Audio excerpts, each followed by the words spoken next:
Good morning, good afternoon, good evening, whichever the case may be for all of you listening out there across the crazy planet Earth.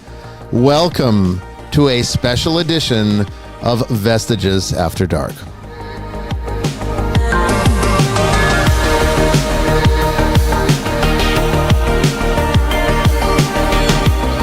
And I am your host, Bishop Bryan Willett, coming to you live from the deep woods of Western Georgia on this July 25th, 2023.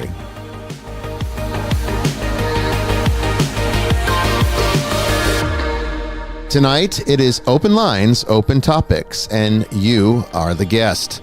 So we hope that you will call into the show or ask a lot of questions in the chat room at the very least.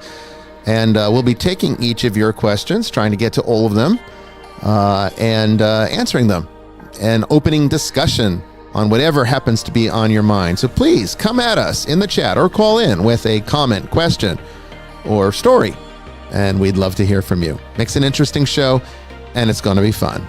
Don't go away.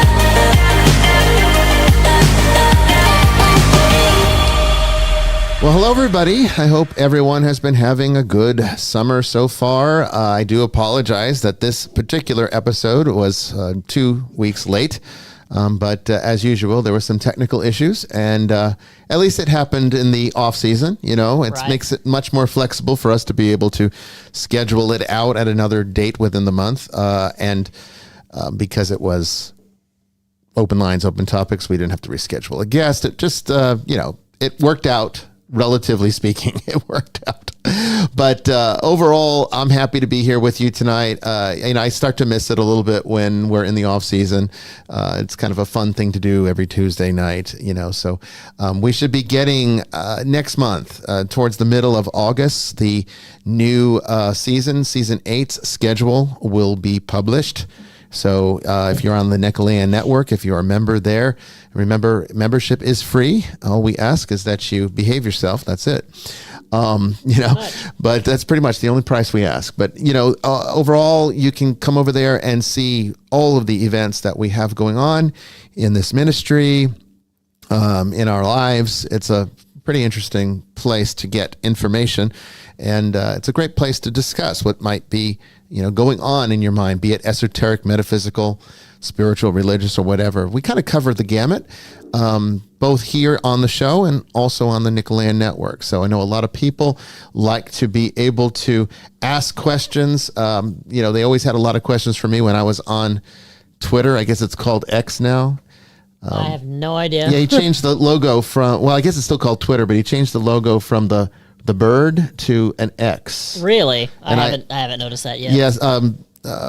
Marina in the network mentioned it to me, and I said, you know what? I would have, if it had been me, I would have chose that little poop emoji, and I would have changed the name to Shitter, because that's what I feel is more accurate. Yeah, I'm not on it nearly as much as I used to be. Yeah, not as much as you used to be. Just toxic as hell. Well, we are here with Father Chris and Brandon Milam. How are you guys doing tonight? Hello. Yeah, I'm good. Sorry, I had a bit of a rushed time. I had to run up a hill because I went the wrong way. Oh, no. Oh, my goodness. I'm in Sydney, actually. So, okay. In fact, maybe later in the show, I'll open these curtains, because behind these curtains is the Sydney Harbour Bridge. So beautiful. Yeah, let's do that. I'll do it now, shall I? Go ahead and do it. Let's see it. For those of you here on YouTube, you'll get a little... The world traveler, this guy. Yeah. Well, Sydney's beautiful. Sydney's on my bucket list. Has been forever. I would have, I always wanted to go to Australia, but then when they did that COVID shit, it maybe kind of turned me off for a while. Yeah. They locked Father Chris up. They locked him up. He had bars on his windows. Right. Someone said it about time. Or maybe I'll work on it during the break. Or you can, there you go. Hang on. Yeah. We can kind of see it. Yeah. Hang on. There we go. Oh, yes. So it's literally straight in line. Beautiful. There you go. What a great shot. That's fantastic. It's not a bad office today. No, that is not a bad office. You can't complain about that. How are you doing tonight, Brandon? I'm doing fantastic. I don't have as much of a good view as he does. It's just our front yard. But other than that, I'm pretty good. Maybe you can say hey to a squirrel or something. Yeah. I mean, there's nothing wrong with that. Back. I mean, I just have the forests all around me. So, it's a nice view for me because it's quiet. It's a beautiful view where you are. It is. Yeah, it is. It doesn't really overlook anything. It's just trees everywhere, which is very nice. It suits me well. I've got a good relationship with trees. And I was telling Jamie, I will never even knock them down. So they're going to have to fall on their own, and then she's going to have to come rescue me. I try to keep it pretty wild at my Ponderosa, too. At some point, I'll put some pictures of it up on the network since I've got it almost done. You should. Yeah. Well, what is our liturgical libation for tonight? We have a bamboo. I believe it is a Panamanian rum. Okay. And one of my favorites. It's the XO. And this is finished in oak sherry casks. And just a tiny amount for me, please. Tiny amount for Bishop. Bishop's on drugs. I took a muscle relaxer last night. And even though it's been... A little half dram? That's perfect. Even though Don't worry, I'll drink his part. Even though it's been several hours, it makes me extremely sleepy and a little foggy. And, of course, alcohol is not going to help that. But I lifted a very heavy box, and it gave me a spasm in my back, and I couldn't get rid of it. So the great thing about these is they're some kind of earthware. So you can reuse it for spells, elixirs, whatever, It makes a good remedy bottle. Right. So already has the X on it. So cheers to you, to the first summer special. Oh, man. I don't think I've had much rum yet this season. I love rum in the summer. It just goes well with those tropical flavors. Oh, man. Get that spice in the back. You got banana, a little papaya. Mango.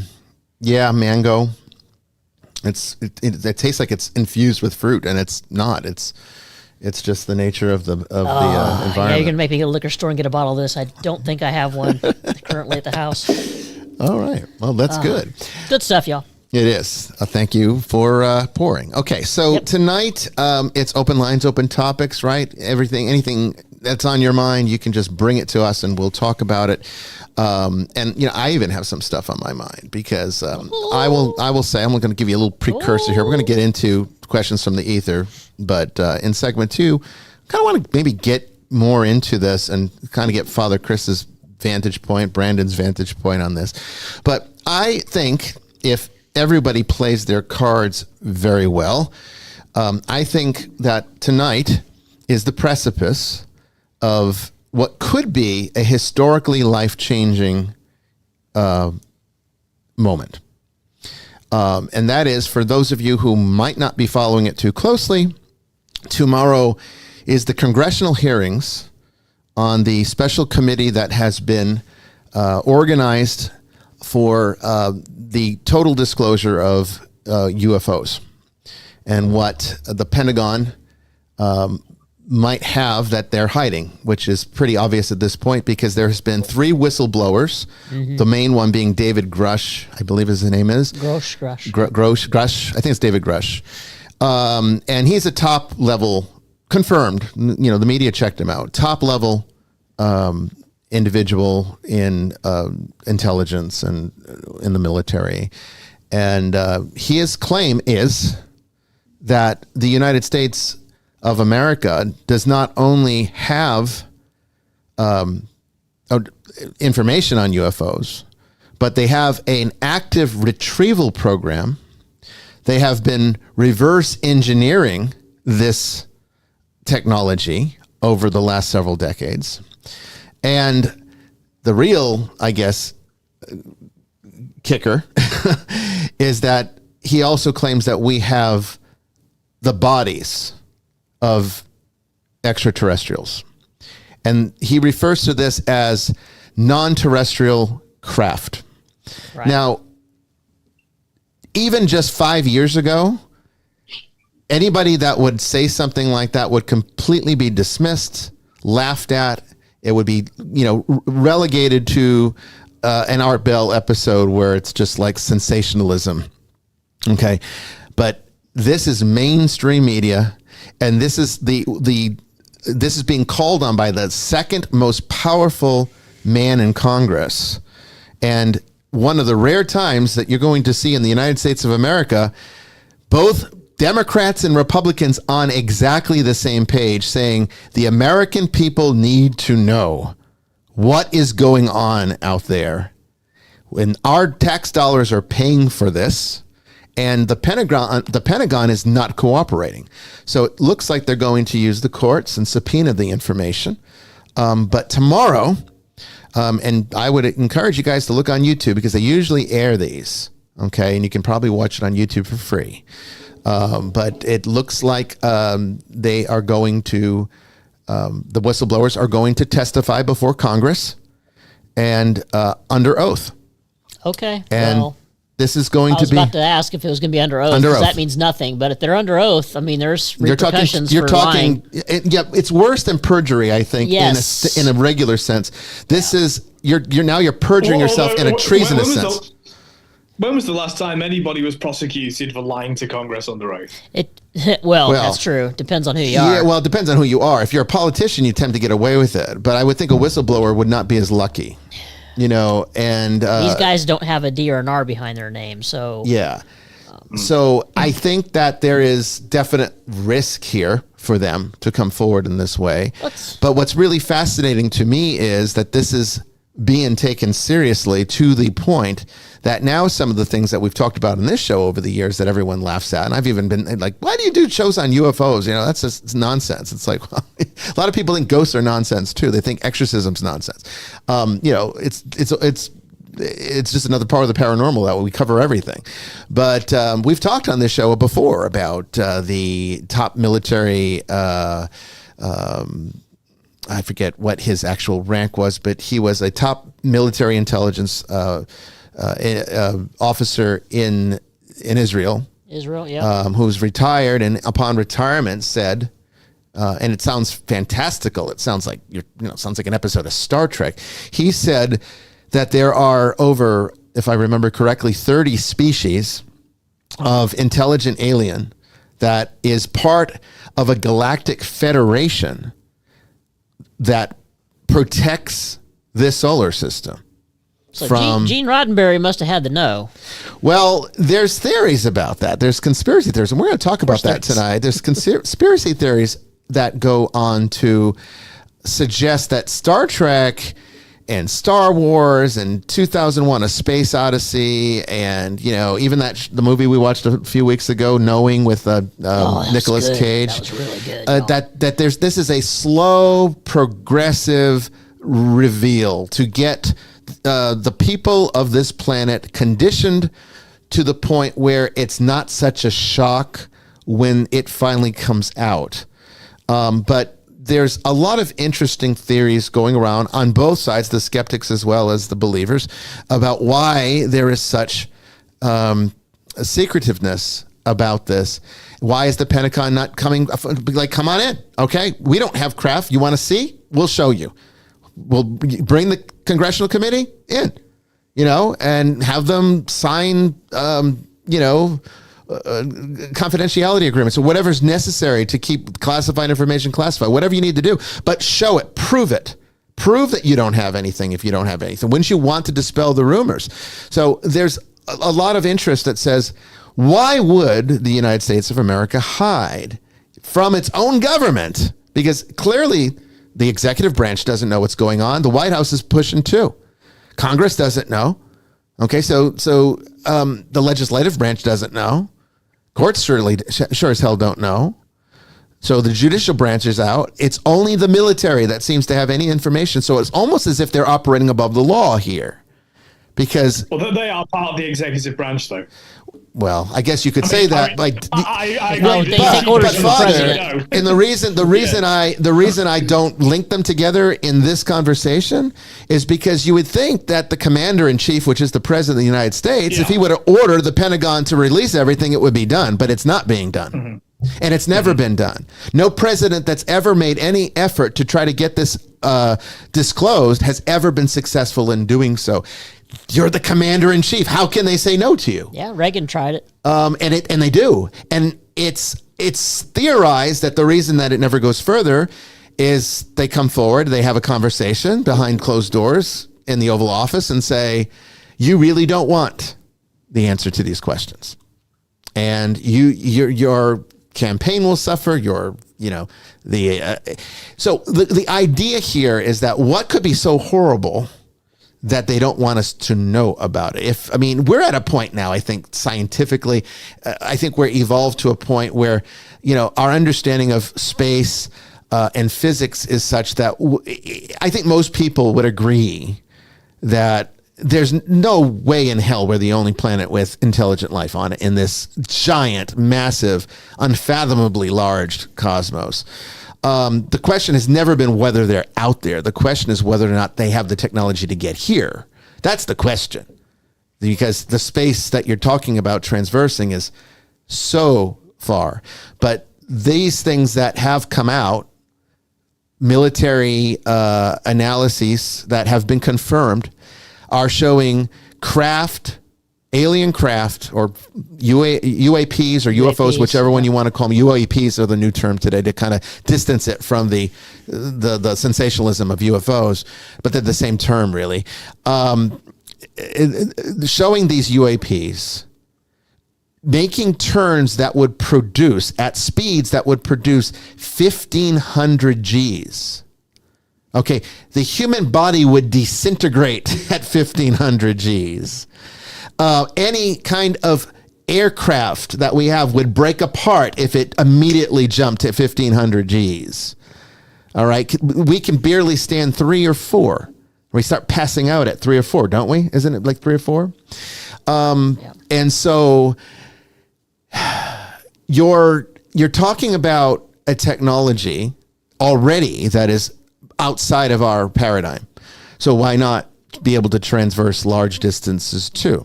So I want to talk a little bit about that. If you're really interested in this topic, let me know. Okay. And we'll do a show on just this topic, maybe even try to find a guest who can speak intelligently about it with us. But I would like to actually have a deeper conversation about the theological implications of this. So if you're interested, let me know. We can talk about a little bit about it next segment. But for now, let's hold off on this. We'll come back to it at the top of the next hour. And Brendan, what do you have from the ether tonight? So the first question comes from Andrew, and it's probably one you've had a lot, but it's still a really good one to talk about. He asks, how real is the devil? Is he Lucifer, the fallen archangel? Okay. That's such a loaded question, but I'll try to make it as brief as possible. So when you're talking about how real is the devil, you have to first define yourself. What do you mean by real? Okay, because the definition of real is different for different people. Most people define real as being something that is tangibly true to all observers. So if something were to manifest in a particular location, all the observers in that room would agree that this is what was experienced. And so we tend to erroneously consider things that are real as being external, tangible, predictable experiences, things that you can repeat, and the outside world. But we don't tend to think of the thoughts in our head as real. We don't tend to think of things that are not tangible as real, which is scientifically erroneous because X-rays aren't, you don't experience them. You know, we didn't even know they existed until we started working with technology that showed us that there was this range of that allowed us to utilize X-rays. But just because something is not just because the five senses can't sense it doesn't mean it's not real. So in this sense, we have to really kind of define real as metaphysical. And I would actually take it further and say it's not just about what is metaphysically true, but it's also what is psychologically true. Okay, archetypally true, theologically true. All of these things are real, but the different departments tend to argue against each other, saying, well, science is real, but theology is not. Real deep theists will say science is full of shit. Theology is the only thing that matters. That's where you get flat earth. All right. How in this day and age can we have people that believe in a flat earth, but they do? And what they're modeling is the ancient Jewish worldview of, being in this dome, that there's this dome above us and that God, opens up the doors and the rains fall, because there's this layer of water between him, and us. And, there's people that still believe in these ancient cosmologies and think science is full of shit. So all of it, though, is real, because what's real is what affects you. What's real is how something is experienced, and if it has actual impact on your experience with reality, because reality is both relative to your perspective and universally true to everyone else. Everyone's going to have a different relationship with it, kind of like religion, which is why I say there isn't one religion that is all that's true and all the other ones are wrong, even when they contradict each other. It's just there's different revelations of truth, and different religions focused on different aspects of that. But when it comes to the devil, I think the only real way as a mature Christian to answer this question is to understand it in context to how it evolved. That's how we can best, as people of the Bible, as Christians, to truly understand the reality of what Scripture teaches us, is to actually understand the historical context in which Scripture was written. And to understand the devil, we have to understand, where did it come from? Okay. And it's not as easy as it seems. You might say, oh, well, it's obviously Genesis with the snake. And then, of course, Job, they'll cite those things. But the reality is that this is not how the ancient Jews saw those concepts. First of all, the ancient Jews would not have equated the serpent in the Garden of Eden with the devil. Even though there was a relationship there, archetypally, they were not seen as it was not seen as devil. And the reason for that is that the Jewish people did not have a devil. That would have been blasphemous to even assume that there would be a creature that could compete with God. That's almost a type of polygamy to them. And that was where Zoroastrianism became a deviance in the same region that said that, there's this good God and an evil God, and they're always battling it out, but they're equal in power. All right. But that's the type of philosophical and theological dualism. But we're not dualists as Christians. Okay. We believe in the one true God. So God can have no competitor. And so I agree with the ancient Jewish people on this, that we can't have a devil in that sense, because it does not meet with the standards of our theology. What could possibly compete with God, let alone something that he himself creates? Okay, even if it'd have to be equal to God, which would mean there is no God. Exactly, which is problematic. So where does the devil come from? Okay, so we know that there's the serpent in the Garden of Eden. Okay, and so that most Christians will say that's the devil. It's not the devil. It was never the devil to the Jewish people. It's not the devil even to this day. Okay, what that was an archetypal externalization of the proclivity of man to do wrong as part of his free will. Okay.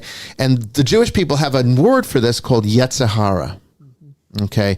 So the snake, the serpent, is a projection, is a symbol for the Yetzirah, a way of kind of telling the story so that it's a lot easier to talk about these very difficult concepts if you kind of create characters around them and then have those characters interact in a way that's meaningful in some kind of symbolic metaphor, or, an analogy or a parable, as Jesus often used.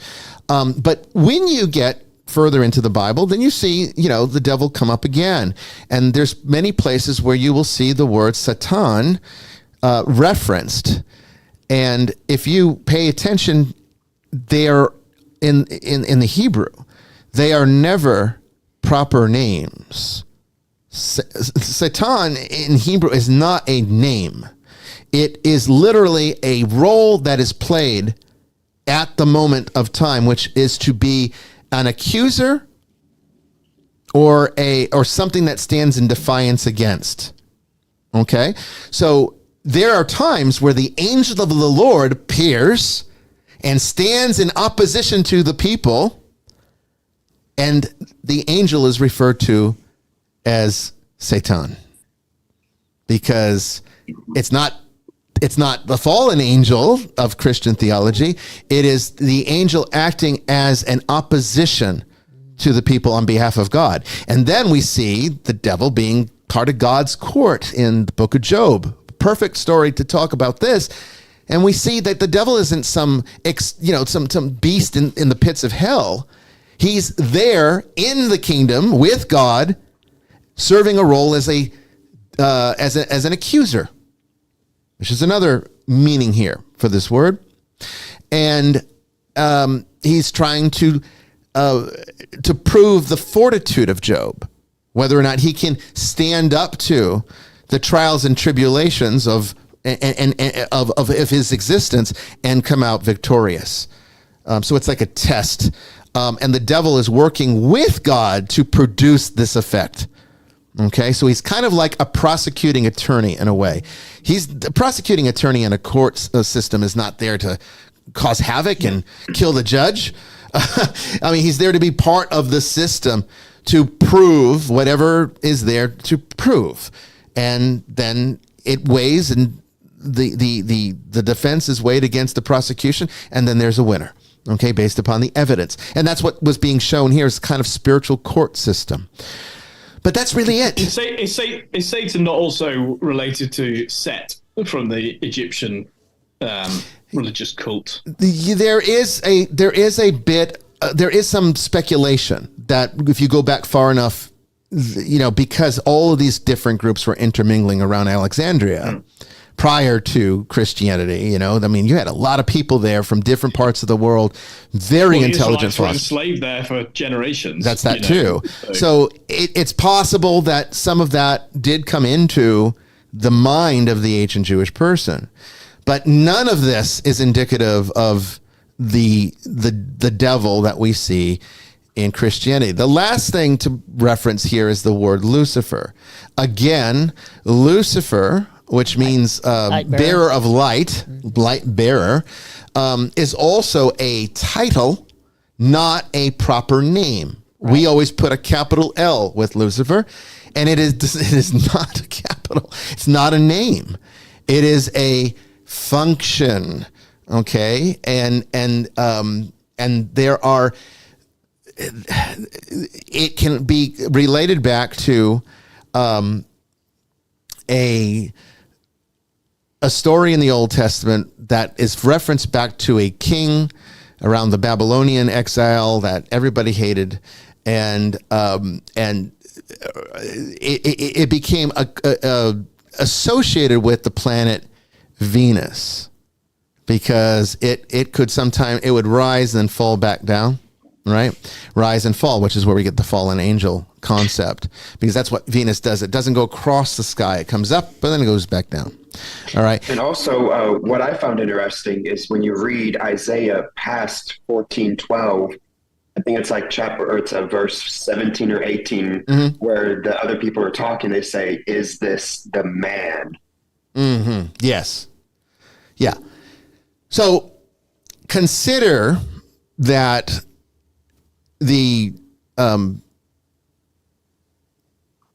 this idea of the devil is a function that is interacting with humanity. Then it starts to make more sense, because if you look at Yetzirah, you go back to the first instance with the serpent in the garden, Yetzirah, our proclivity to do wrong, it would be indicative that function is what we are contending against. Something that is in our nature that does not belong in our nature. Okay? And that can be externalized and personified into something quite beastly. And that doesn't make its first appearance until the New Testament. And where do we see the actual devil that Christians know? And that is Revelation. Well, that's true, but you'd actually see it sooner than that, because you see it in the gospel. You see it in the gospel with the temptation in the desert. Oh. Because when Jesus goes out into the desert, he is tempted.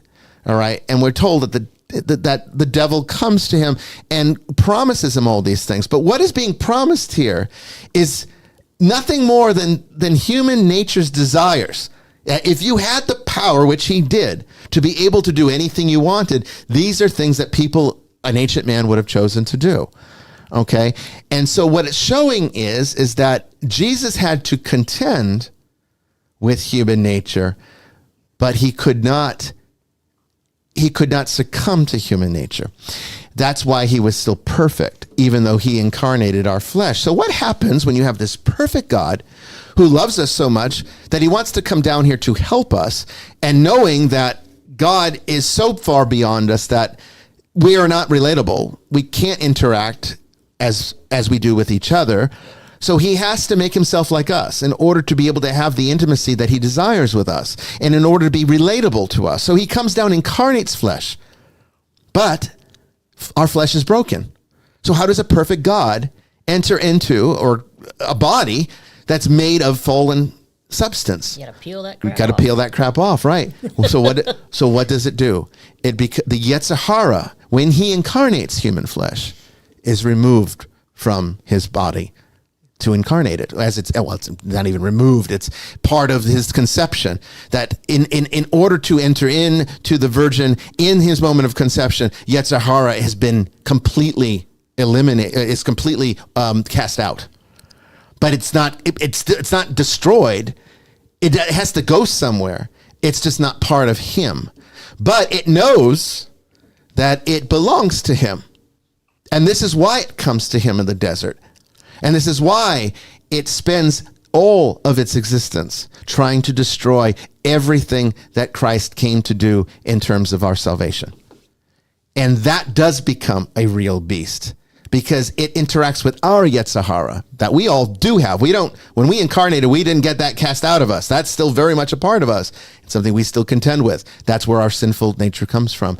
But when we're fighting against the darkness, when we're fighting against this thing that people call Lucifer or Satan or the devil or whatever you want to call it, fallen angels, what you're really talking about is the Yetzer Hara that could not coincide with the incarnation itself. And yes, it's God. So it's going to have at least the illusion of power, because it's going to be a reflection of the body in which it is not a part of. So he becomes in the New Testament an antithesis to Jesus, not equal in power, but a true antichrist in the sense that it can't operate on its own merit, but it can use you in order to function. And so therefore, why does the devil concern himself so much with the affairs of men?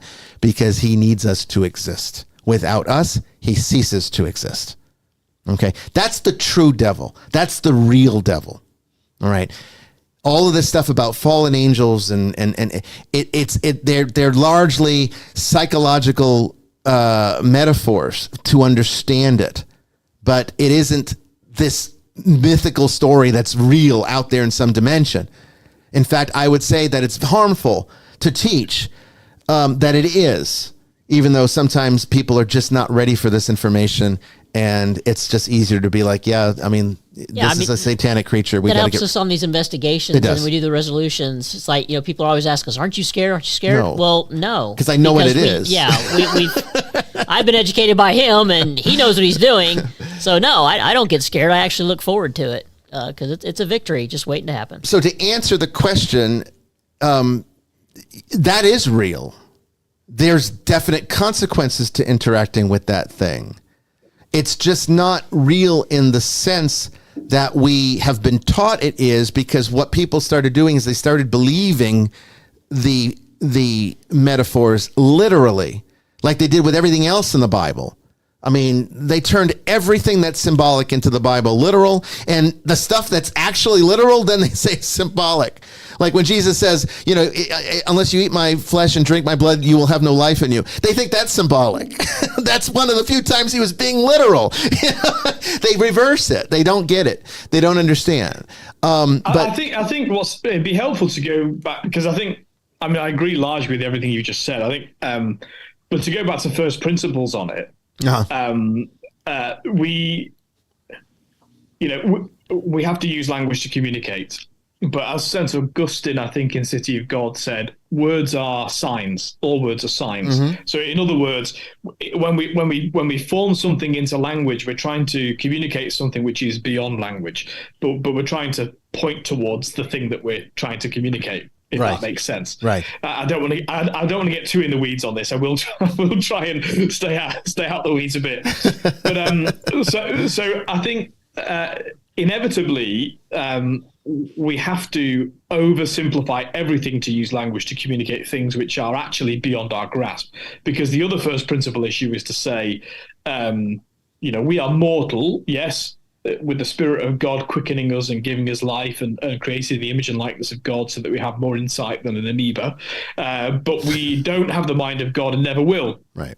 And so we are, to use the theological, philosophical language, embodied spirits, and will always be embodied spirits. So metaphysically, we talk about the fact that, well, there's matter without spirit too. Mm-hmm. Okay. So the table that this computer's resting on doesn't have a spirit. Okay, it's purely matter. We clearly are matter with a spirit, or as St. Augustine would say, a rational soul. I would say it has a spirit. It doesn't have a soul. I would say it has a spirit, but not a soul.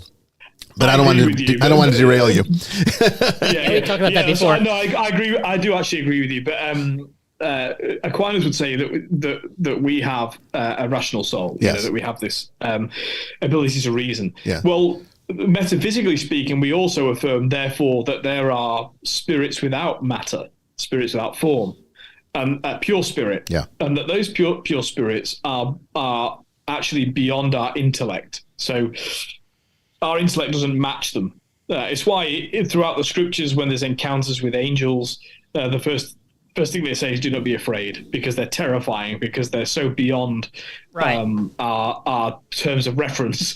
They're smarter than us, and that include and of course there's God, who is the most simple being, in as much as what he is what he does. Mm-hmm. So his ontology is entire.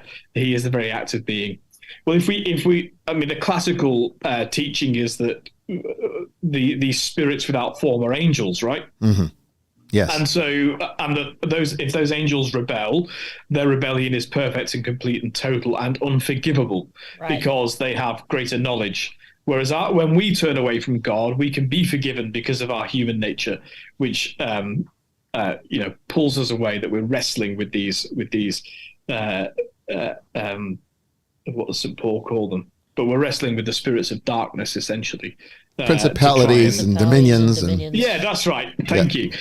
Which are actually higher choirs of angels by the theology of the church. That's absolutely. And so now, in terms of saying, look, we use the language of Lucifer, Satan, of demonic possession. Mm-hmm. Really, I've just been reading the sayings of the Desert Fathers again, as you know, and they talk about the demons, which is probably a better way of talking about it. Yes.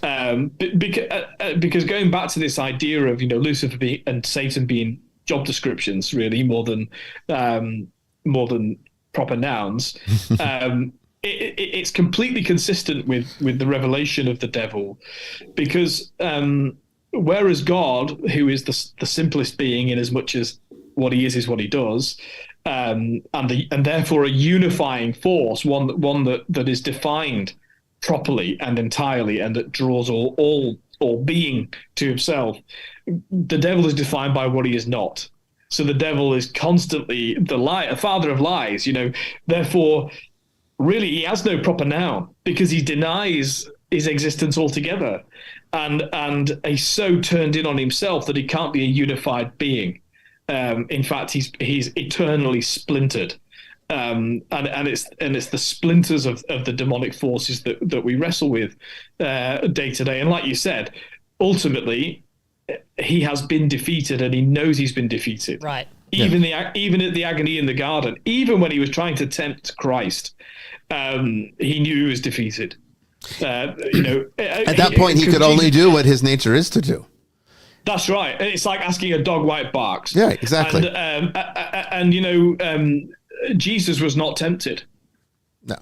Well, not really. No. The devil had the audacity to try and tempt Jesus, but Jesus wasn't. No. It's actually, he couldn't be tempted. Right. It is kind of erroneous to the temptation in the desert is how it's referred That's how we've to, always referred it. Yeah, but it's because it's the action of the devil tempting. It's not that Jesus actually gave into it, and.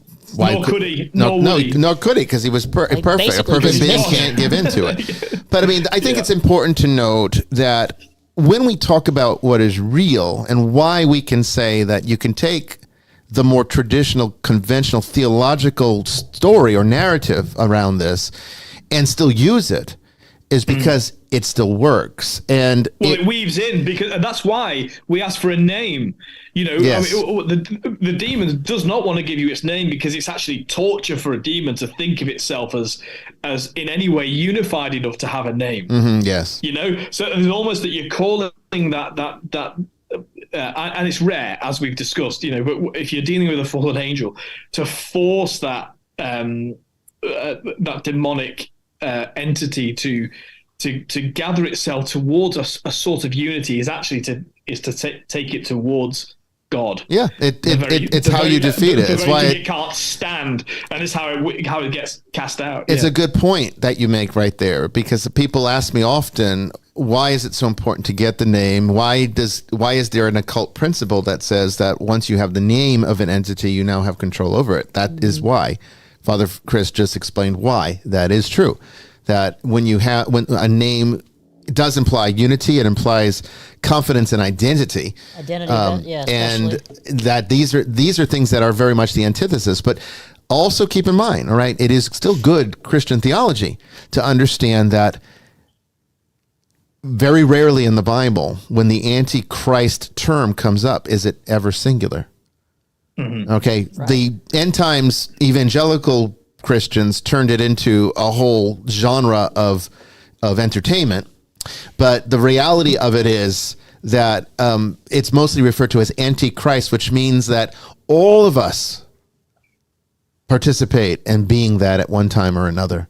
Or even the spirit of the Antichrist, yes. I think is the term, isn't it? And of course, what's happened, especially amongst Protestant groups, and I don't mean to bash Protestants all the time. I mean, if it comes across that way, I'm sorry about that. But it came to mean any person that disagrees with my theology is the Antichrist. Mm-hmm. So it became thrown around just as the word heretic was thrown around far too much in the 11th century. Yes. The word Antichrist gets thrown around to mean, you don't believe in the rapture, you're the Antichrist. So I think we have, what I really try to do on this show is to use terms really specifically in the context that they're supposed to be used, or that they came from, instead of but help to point out the difference between the way they've been colloquially used. Because isn't it also in 1 John where it says, "For many antichrists have come"? Yeah. Yes. And it's how it's usually referred. It became this. We'll have many more beast because of Revelation. Okay, and it's because, again, literalism. So we have this tendency to become literalists. It's just the same thing that happens with children, okay? When you tell them fairy tales, it can scare them. Why did we have rating systems on movies? Why do horror movies almost always have PG-13 or greater? Well, because kids have a hard time distinguishing the difference between a story and an actual condition. Hey, look, I swallowed a watermelon seed when I was a kid, and my mom told me I was going to have a watermelon growing in my tummy. And you probably believed it, right? That son of a gun's probably still in there. Yeah. Maybe that's why you have all the stomach issues. At 6 years old, I believed her. So, I think that's what happened with the human race. You had a very oppressive, or at least in times in history, a very oppressive church. And I'm the first one to admit the church could be very oppressive at times in history. Oh yeah. And I'm working for it. Yeah, I know, right? I know. And when you're under oppression, okay, there's like a natural immaturity that starts to come about in you, starts to grow in you, and you become more susceptible, easier to control, which is, I think, the point with some of these unscrupulous people that use this power in this way. And certainly there were members of the church that did. Of course, that is not the reason that the church was formed. It's just an abuse of the church, but nonetheless, it happened. So yeah, I mean, people start to hear these stories, and the philosophical meaning behind them gets lost, and the literalism takes over. And then by the time the Middle Ages came around, you're talking the 1,000 years later, right? Now you're talking about a period of time where the reality of these stories have become so literal that now you get things like the concepts that become Dante's Inferno and various intricacies of the nature of hell being this dimension of torture and pain and suffering. It's an archetype of pain. Yes, there's realization, the loss of God. That's the torture, though. And your ego and your selfishness is all consuming. That's the fire that burns. But see, we lost those meanings. Oh, Dante's brilliant as long as you remember he's a poet. Right. I mean, he's actually brilliant at expressing. That's the gift of the artist, isn't it? Yes. I mean, they're brilliant at expressing, complex idea. I mean, the idea that, at the very pit of hell, there's the devil and he's frozen. Like he can't move. That's just that's an amazing metaphor, and speaks so much deeper than is possible. I think going back, what you said is bang on about, we have age certificates and there's different ways of different stages of development. Children have concrete thinking, right? So yes, if you came home and adults now do too. Because they don't grow up. I'm coming on to that. Amen to that. So 40-year-old, 12-year-olds. If you came home and told your 6-year-old you were just at work on the moon, they'd go, "Oh, okay." Like, they wouldn't think that was fantastical at all. They'd just draw a nice picture of you working on the moon. Oh, my dad works on the moon. Yes. But also, I'm going to sound terribly English when I say this, and I apologize before I even say it. Intelligence is a bell curve. And whether we like it or not, it's a bell curve, and not everybody is capable of understanding abstract, the depth. Philosophical. No, not everyone has to be. That's just this fact. isn't a hierarchy. Well, I'm not saying that intelligent people are more important. I'm just saying that not everybody can separate out concrete from art, from culture, from poetic ideas, from philosophy and theology. And it's called existential intelligence, and a lot of people do not possess it. Yes. Well, and unfortunately, I think that the ability to do that has actually decreased. Oh, yes. In the last 200 years. Oh, yes. We're actually not as smart as and I include myself. We're definitely not gone smart downhill as people intellectually. were 200 years ago. No, I mean, I think technology has made us a little bit dim, and lazy. But I mean, the good news is that the metaphors still work. And so if one engages archetypally with the story, if that's as far as one can go with it, then there's nothing wrong with it. The problem comes is when you create institutions that are enforcing literalisms, and they don't even know what they're talking about anymore. And now we've got churches that do that, and they're popular and they make a lot of money. And then that is true heresy. So when we see these churches because salvation is now at risk, because now you're taking away so much of the content, you're removing so much of the meaning that there's no salvation to be found in the story anymore because you've changed it so much. And that's why we need to kind of reel it back in. You don't have to lose it, throw it out completely. I mean, if the Nicolaitan Church is an esoteric church, it could have gone down the road of some the road of some of them, where we just get all esoteric and just kind of throw out all of the theological fluff. But we don't do that because there is intrinsic value. What we do is we try to just steer people back to the deeper understanding and meaning behind it all, but we still teach the core, and the core is unchanging, and it doesn't need to change. It's fine as it is. You just know the story underneath the story. So to answer the question, Right. that's the way to answer it. It's a very difficult question to answer in a short time, so that's why we took so much time on it. But we do have 7 minutes, and we can take the next question, and if we need to use the top of the next hour to take the last question, then get into my little thing on UFOs before we go to... It was a great question. It was a great question. Right, Good and one, then off camera we have... When we go up like this... Off camera we have... I think we have treats. Chocolate chip cookies and Oh milk, my it looks God. like. Yes, it does look like chocolate chip cookies and milk. There goes my carnivore diet for the day. We're not there for about 7 more minutes. But you can bring it over here. We just can't eat it yet. Speak for yourself, Bishop. Well, I'll start choking, and I can't have that. Thank But you very anyway, much. Oh my yeah, God. chocolate chip cookies and milk. Okay, so Brandon, what is our next question? So this is a question that I've heard so many people that aren't really Christians or that claim to be atheists and whatnot. This is what they ask the most. Why are we told to love a God that we're also told to fear? And the answer to that is that when Bible refers to the fear of the Lord, that's not talking about terror or horror, or it's not talking about the fight or flight response. It's talking about awe. It's talking about moral respect for the greatness and realizing one's place in that greatness and how insignificant we are, which is, it is a fearful experience. But the very word, the Hebrew word, it doesn't really mean terror.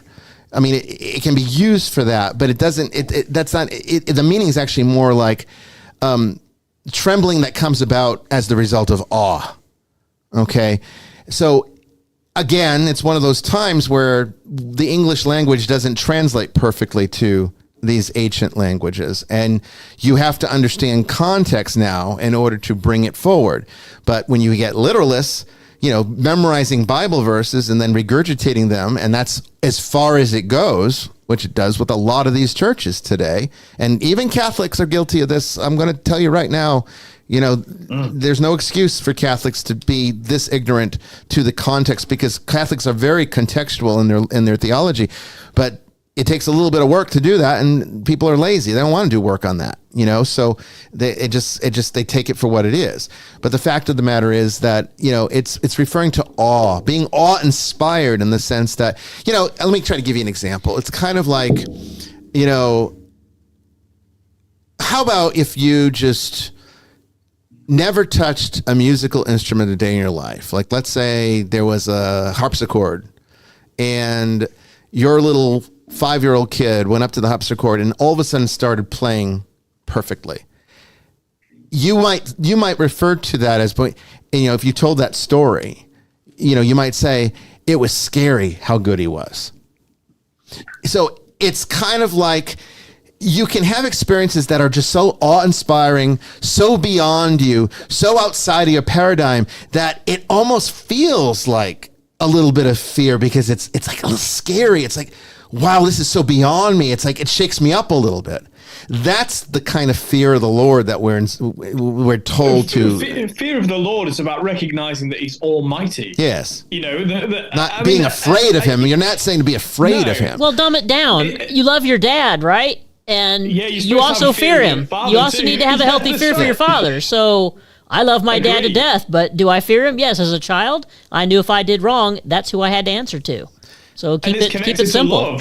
Right, absolutely. That's why it's connected to love. Absolutely. Actually, if your parents are your best friends, then that's dysfunctional. Then they're not being very good parents. Yeah. No. So they're the people that never leave home, aren't they? Right. And what does that do? If you think about the psalmist. Think about this. The psalmist fears the Lord. Fear of the Lord, beginning of wisdom, which I know is Proverbs. But but the psalmist also says, "Oh Lord our God, how wonderful are you in all the world? What is man that you're mindful of him? You place him a little lower than the angels." Yeah. So it's in the context of, oh my, you are enormous and almighty. Yes. yet you care. And actually, because there's so much need to fear you because you're so almighty, it makes the fact that you love us all the more powerful. Yes, that's the dynamic. Yes, and that's the context in which this is meant. So it's not meant to be afraid of God. It's not meant to be terrified of him. It's not made to look at God in horror. It's more along the lines of being so awestruck by the greatness and his reaching towards us that it's unsettling to stand in the presence of God as the sinner in the low life that we are, and so there is a little bit of it's scary to think, but it's not being afraid, if that makes sense. And I think it goes back to, we don't have a really good English word for this. It's kind of like love, we kind of just generalize it and we say love for everything. Love for pizza, love for your sister, love for your wife. And, you're not hopefully having the same kind of love with all of them. Depends on how good the pizza is. I mean, yeah. So it's the same thing here. The ancient languages, in some ways, were more eloquent than English, and in other ways, they were inferior. English is a beautiful language too, and in many ways, it's a very technical language. But Greek and Hebrew were more emotive languages than English is. And I think you see it in the people. English are more reserved. Greeks and Jews are very emotive people. They're passionate people. We see it also, with the French and the Italians, more passionate than the English. It's why they produce such terrible political systems. Well, you're not wrong. You're not wrong. It's true. Screaming and gnashing of teeth. Emotionalism doesn't really work well with politics, and yet and why Germans produce far too efficient government. There you go. Sorry. When you look at I told you I was being too English today. When you look at the history of the Holy Roman Empire, it all makes sense. So I encourage people, if you want to understand this stuff, go read about the Holy Roman Empire and how that came about, how it dissolved, how it, find out about Charlemagne and his three sons. All right, let's get to I think we have time. Well, I guess it's the top of the hour. Let's take our break here. We'll come back. I'm going to have some cookies. We'll take that last question, and then we'll talk about aliens, and then we will go to your questions. Don't go away. Like a wave returns to the sea into the blue. They change, but in a cycle that I can't lose. Each painful but delightful to live through. You came into my life just like another season. Not for long, just a time, just like another season. Maybe this time next year you'll reappear for no reason. But I'll cherish every day until you come my way this season.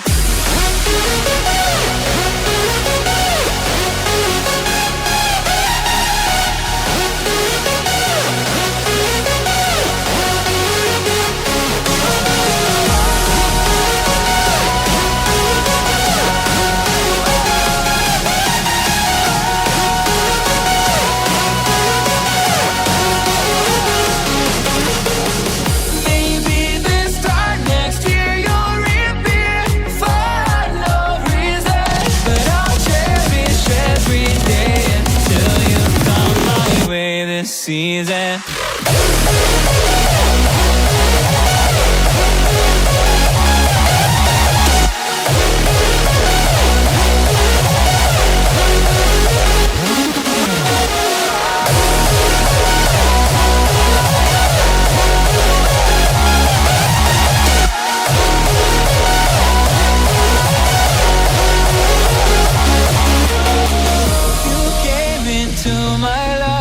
Just like another season. Not for long, just a time. Just like another season.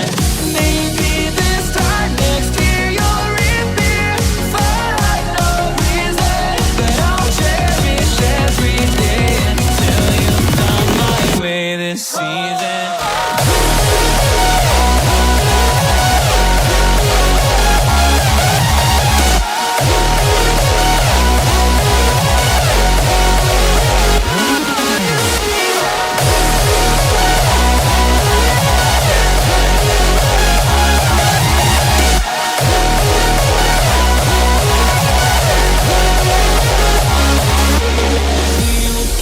on changing all over again. Yeah, we will keep on changing, just like another season.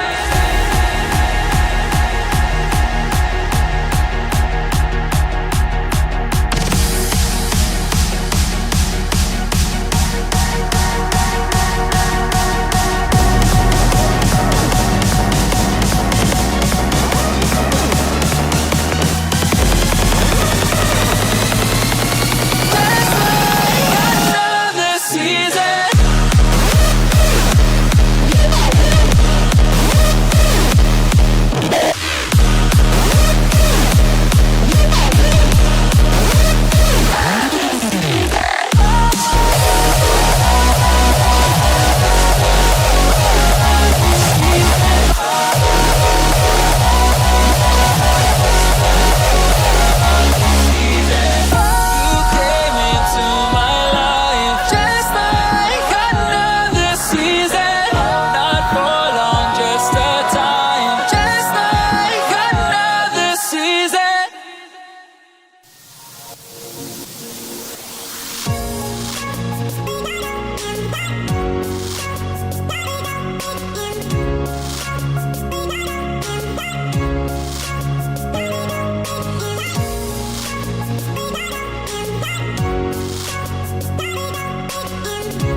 Welcome back, everyone, to the second part of Vestiges After Dark. Tonight, it is open lines, open topics, and we are going to be taking your questions, your comments, your stories, and putting the number up on the screen here soon. If you want to get into the queue now, you can. The number is 718-362-6380. That's 718-362-6380. Make sure to enter PIN number 855-4111, 855-4111 to get into the queue. And we got one more question from the ether to answer, and I want to talk a little bit with Father Chris and Brandon about the UFOs, UAPs, and then it's on to some interesting questions we've already collected from the chat room. So go ahead, ask us anything. We'll do our best to answer them. Don't go away.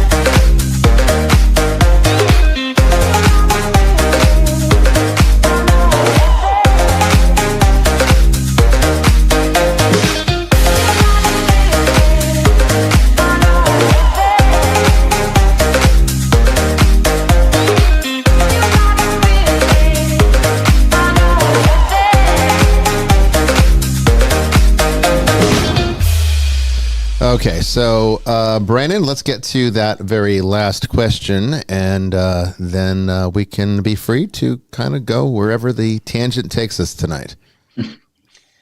So this last question comes from Marina. She asks, we see in the Bible, especially through Christ, that God works in reversals. Do Eastern religions or any other world religions, for that matter, note this pattern as well? I would say no. I think that is something that is intrinsically unique to the Christian faith.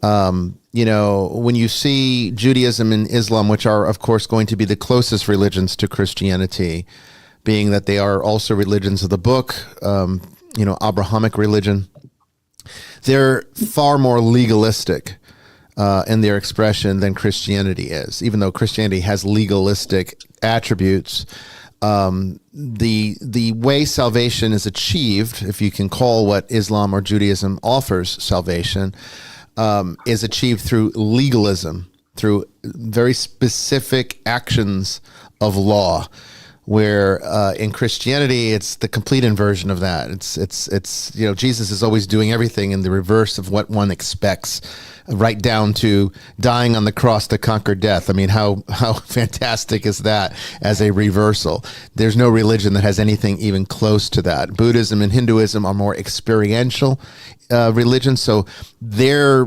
particular form of salvation, again, if you can call it that, is more about how one attains to a state of awareness. It's more about developing awareness and removing ignorance, but it's not a reversal. It's not a complete inversion of how things are done.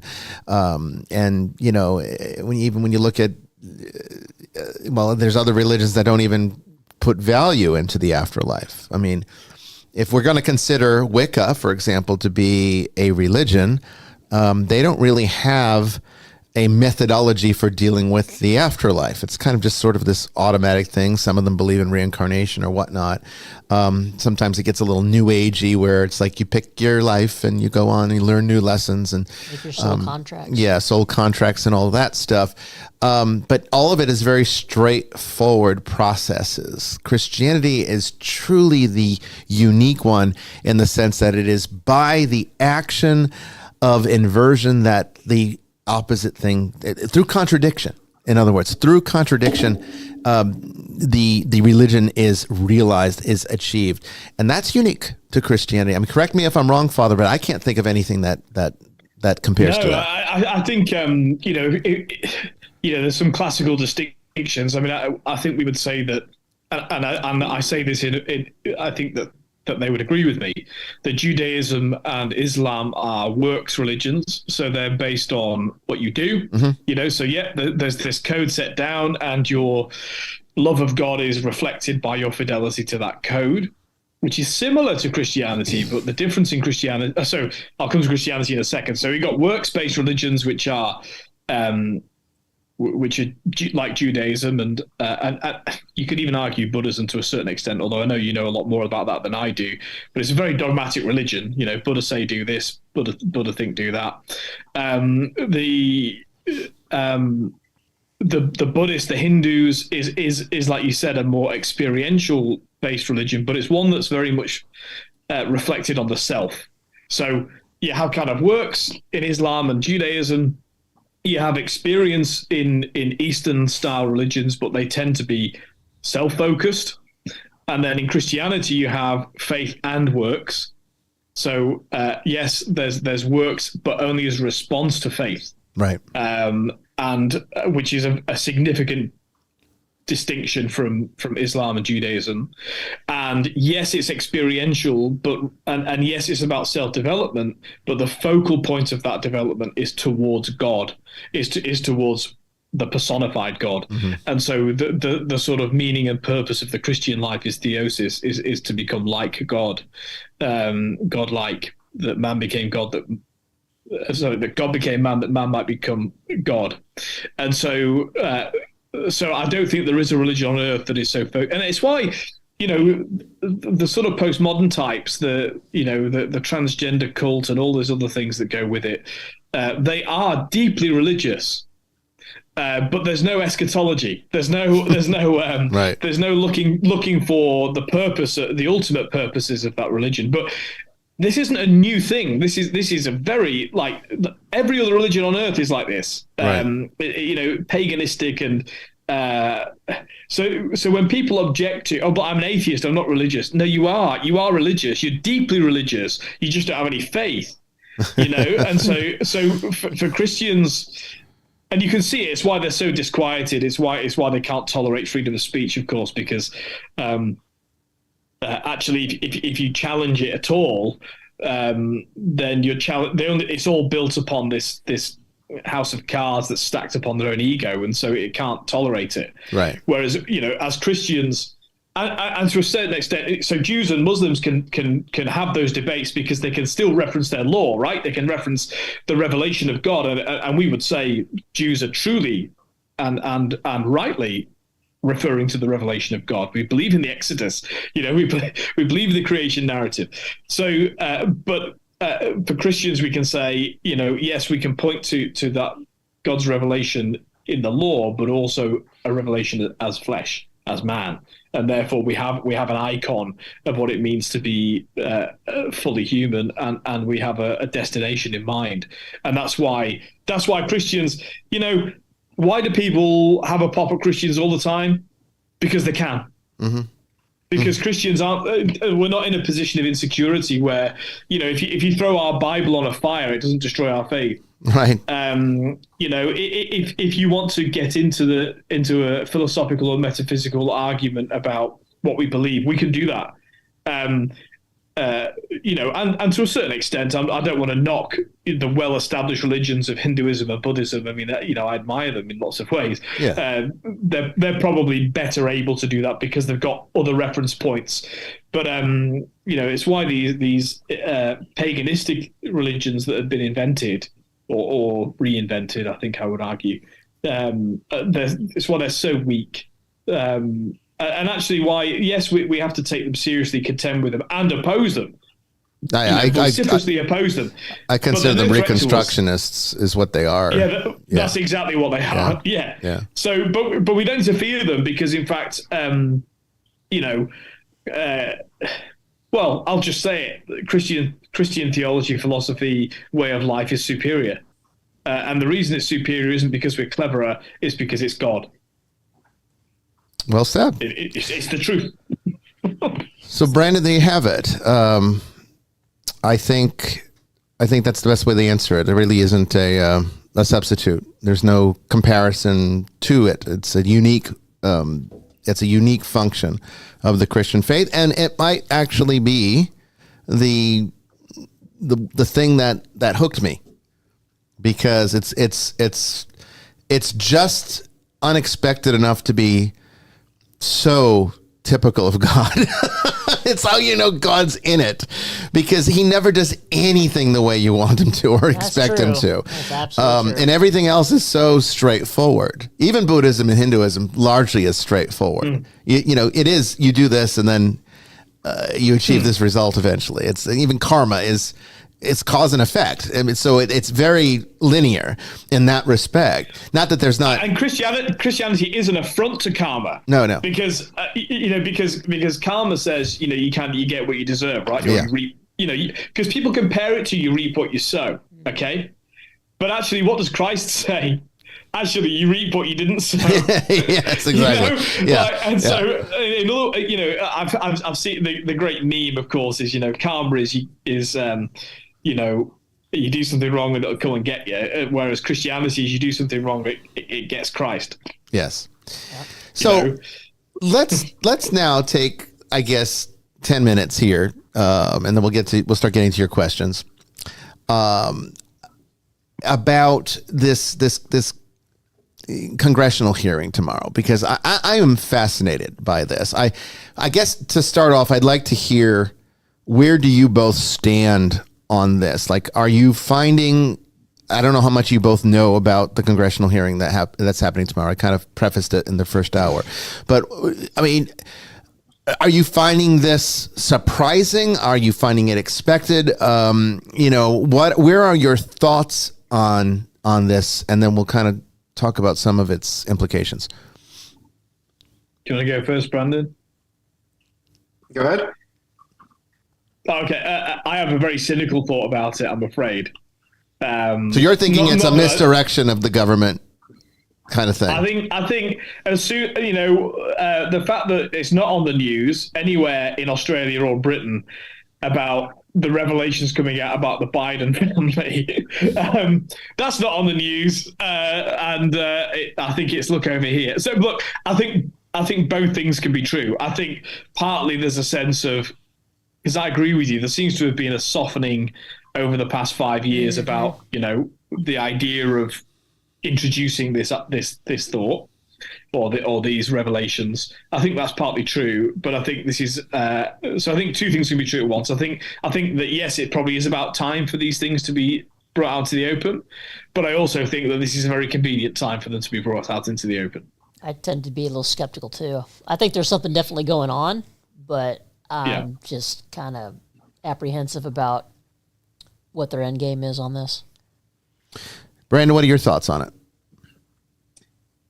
I mean, I would say it's probably a long time coming, but I always think, okay, they're shoving this in our faces. What's going on, like, behind the curtain? Right. What are they trying to distract us from? Because it's like, I love history. And so going back during World War II, when they had the nukes with Hiroshima and Nagasaki, no one knew. The public never knew it was being built until, hey, we dropped them. And then years later, the government came out and said, oh, yeah, we had that. But what do we have now? Does that make sense? Mm-hmm. So it's like, if they're coming out now and telling us all this stuff, well, how, if this is all true and not some facade to mask something else, how long have they had it?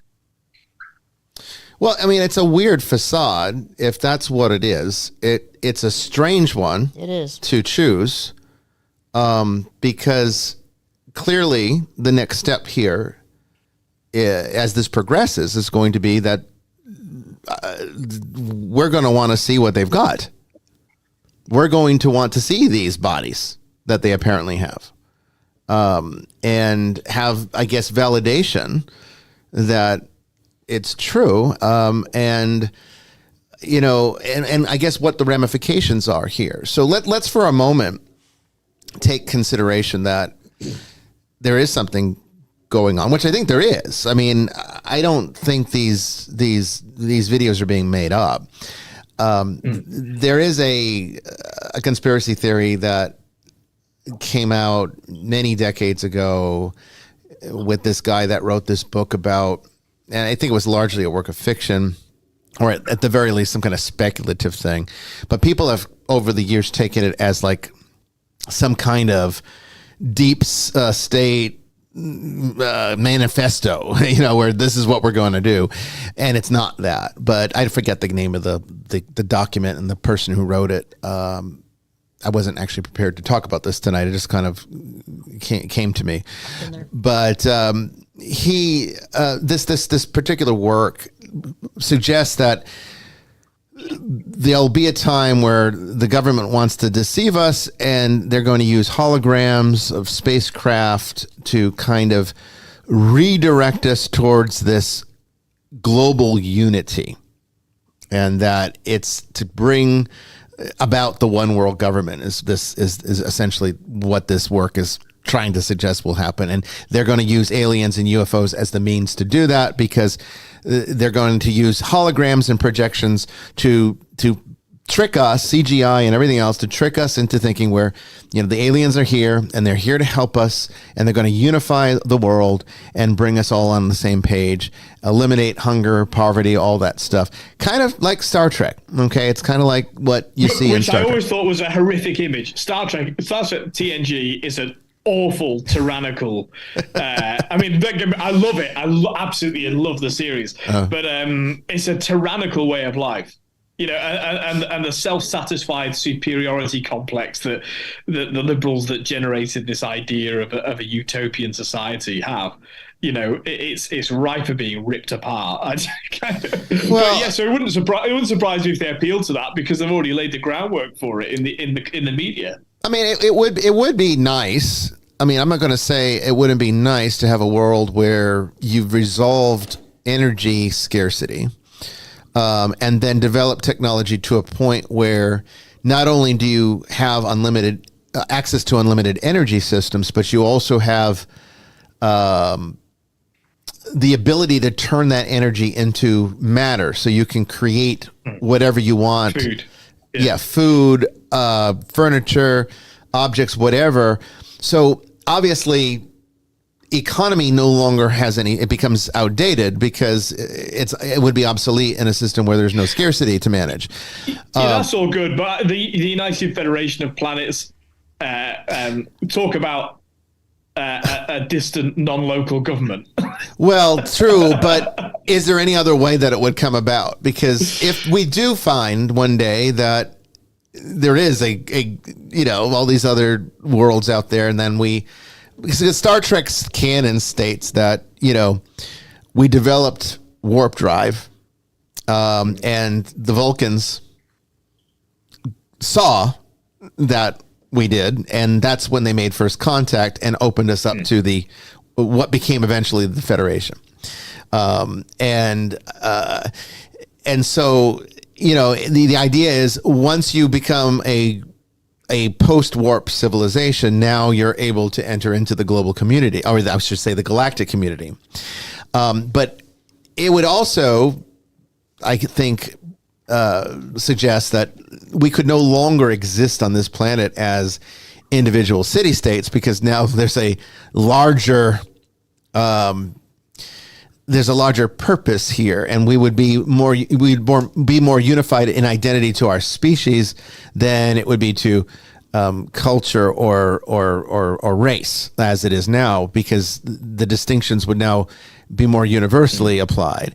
So in some ways, I think Star Trek does project an image of the only way it could go that would be pleasant. I think the other options would be worse, which would be more like, I guess, Alien, where the Alien series, where space travel is all corporate, and it's all basically, it's all controlled by corporatocracy. So I think you got two options, right? You could have where you enter into a one world government system to manage our position on the galactic stage, or we just let corporations control everything that we do, which is not too far from the way it is right now anyway. I mean, we really, in this world, I mean, I don't care if you're China, the United States, I don't care who you are, communist or capitalist, you are run by the corporation. This world is a corporatocracy. And it's just the different political philosophies out there are just different ways of managing that corporatocracy. But it is largely run by it's a corporatized system. And I mean, even right down to giving corporations the same rights of individuals. I think that's ridiculous. It's preposterous. Man. It's insane. Madness. Yeah, it is madness, but they do. They have. Why should a corporation have freedom of speech? What right does a corporation have to freedom of speech? Right. The inalienable rights of man do not apply to corporations, but they do in this country. It silences speech, doesn't it? Because it means that the individuals within those organizations can't have. Well, if they speak against the speech of the company they work for, they'll find themselves no longer employed. Yeah. But then, of course, these companies are completely divided amongst themselves because, you see during Pride Month, year, decade, whatever it is these days, that they change all their logos to rainbow logos in America and in Britain and in Australia. And at the very same time, they do not change them in Saudi Arabia and in other countries where if they did that, they'd be booted off the flipping system. Right. It's all bullshit. Affording those sorts of people like that. It's only America that does this, of course, but affording them a First Amendment right as an entity just seems madness. It's certainly not what the founders had in mind when they wrote the Constitution. And it's created a type of tyrannical system, and that's why corporations can now lobby, and they have the financial resources to always beat the individual.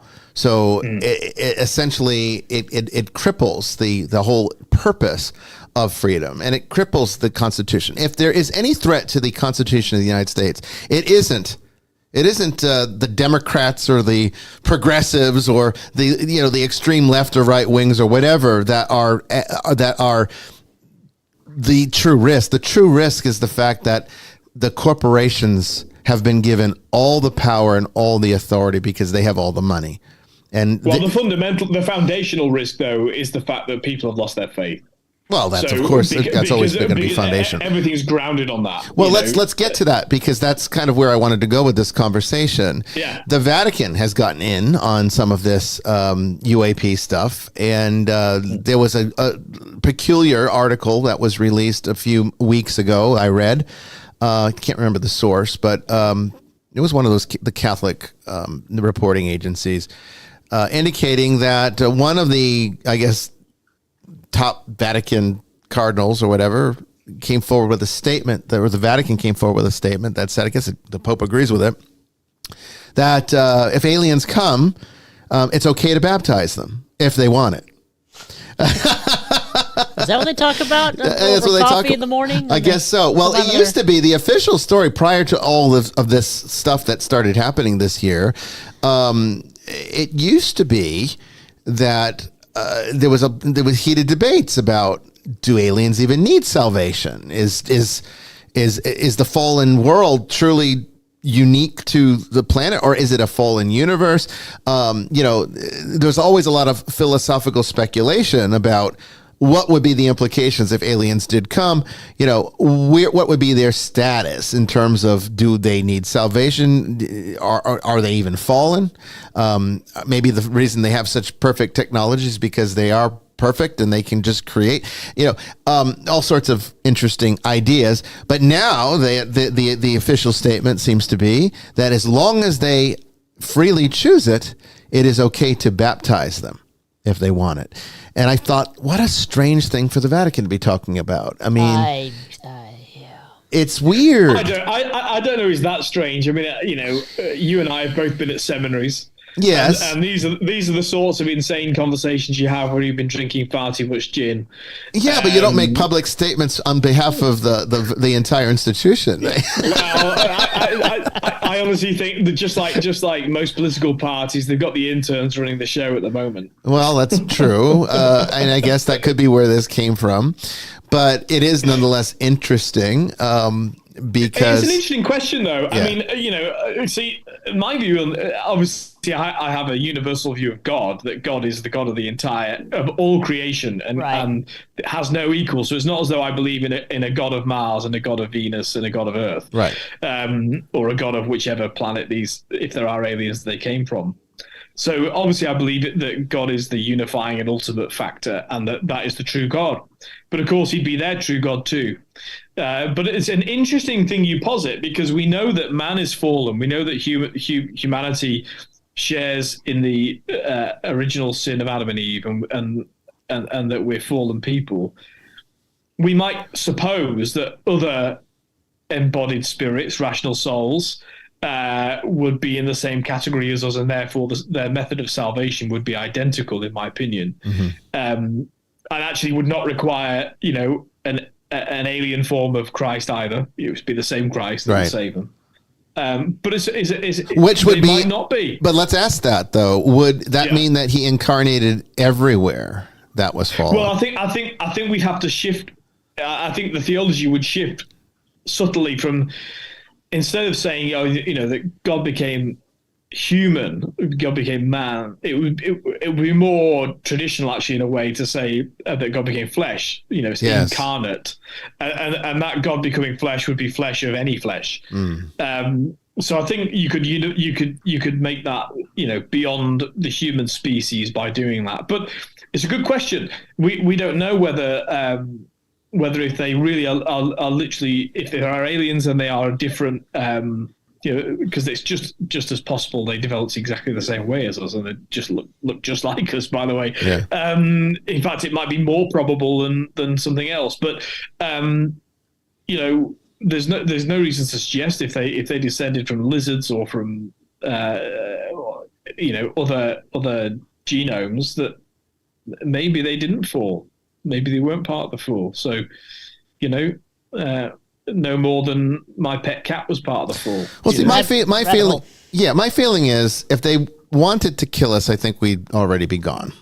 So I don't. If they can get here, they can kill us. Yes, right, and they have the technology clearly, to do that. I think they're up there eating popcorn, watching the show. We're a damn mess down here. So I'm not. I would think that is that's a mark in the favor of benevolence, but at the same time, there are those that are speculating that the reason there's so much secrecy is that there's some horrible truth to this that they just simply don't want to get out.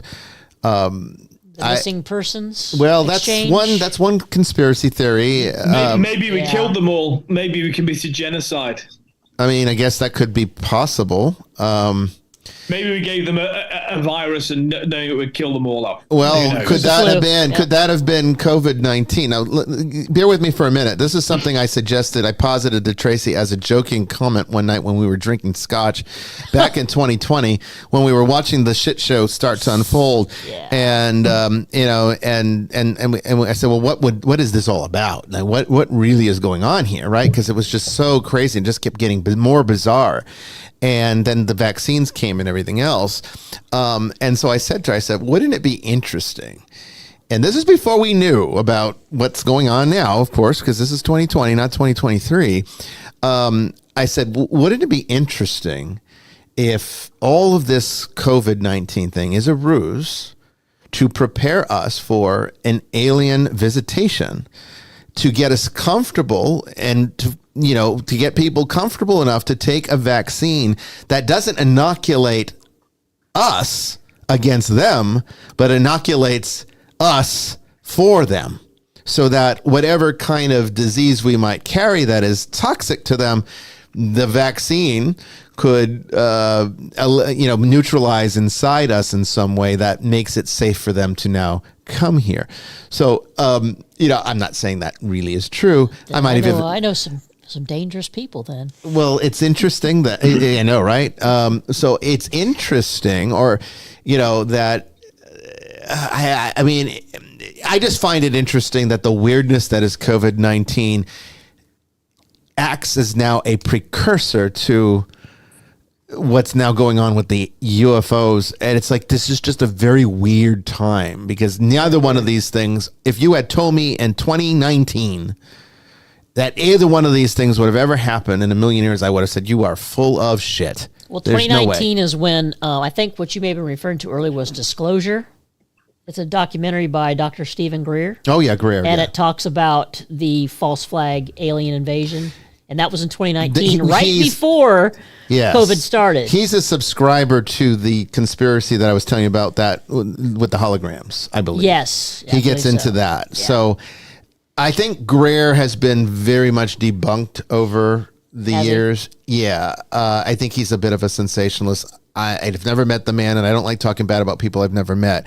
But I know that there's a lot of people kind of don't regard his statements as fact, and that they've found a lot of holes. Same thing about Bob Lazar. It's whatever you want to. Whatever you want to believe. I mean, I guess it comes down to. I mean, people say that about me. You know. Yeah, I mean, so it's like I always kind of remember that and say that there's always going to be. You know, your critics are always going to get in the way. But anyway, I guess our next show on Vestiges is going to be the second summer special on August 22nd.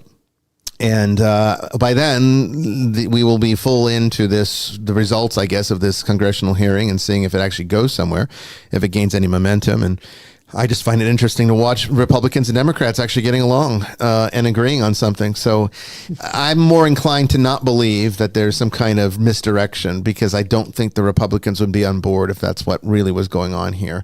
But then again, that's a good point. Yeah, I think there is something. I think that Chinese balloon that flew over, that was followed by 3 or 4 other things that were shot down that were never talked about again. Right. And that there was one Air Force officer that was on the news, and you never saw him again after this.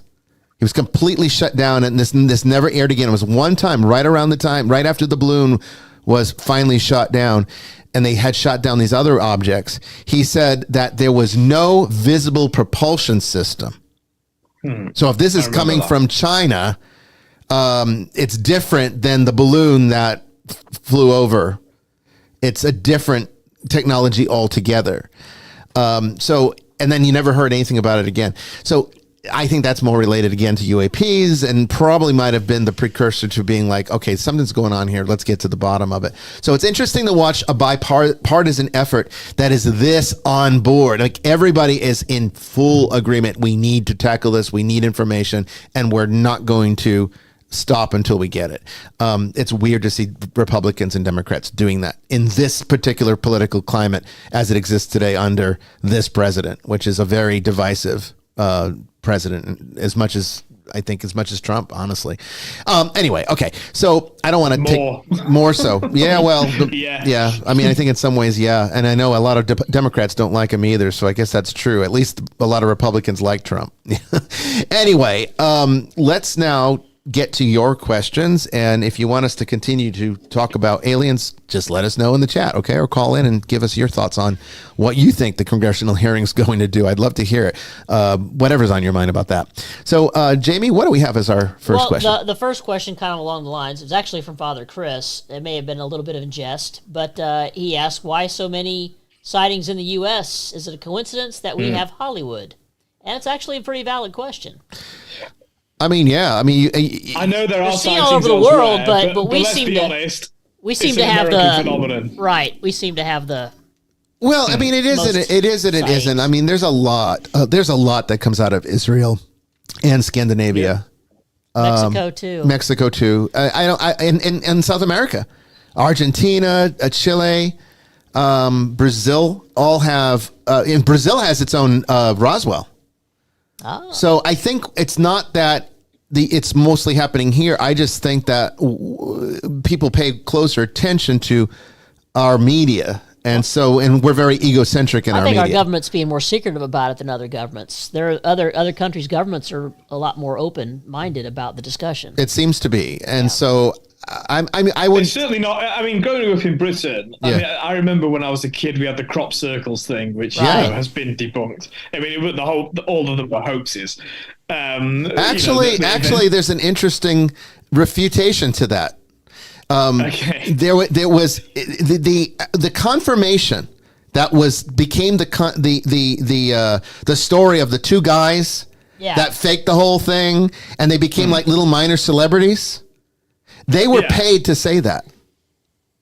Okay, well, despite that, I mean, what I was really saying was that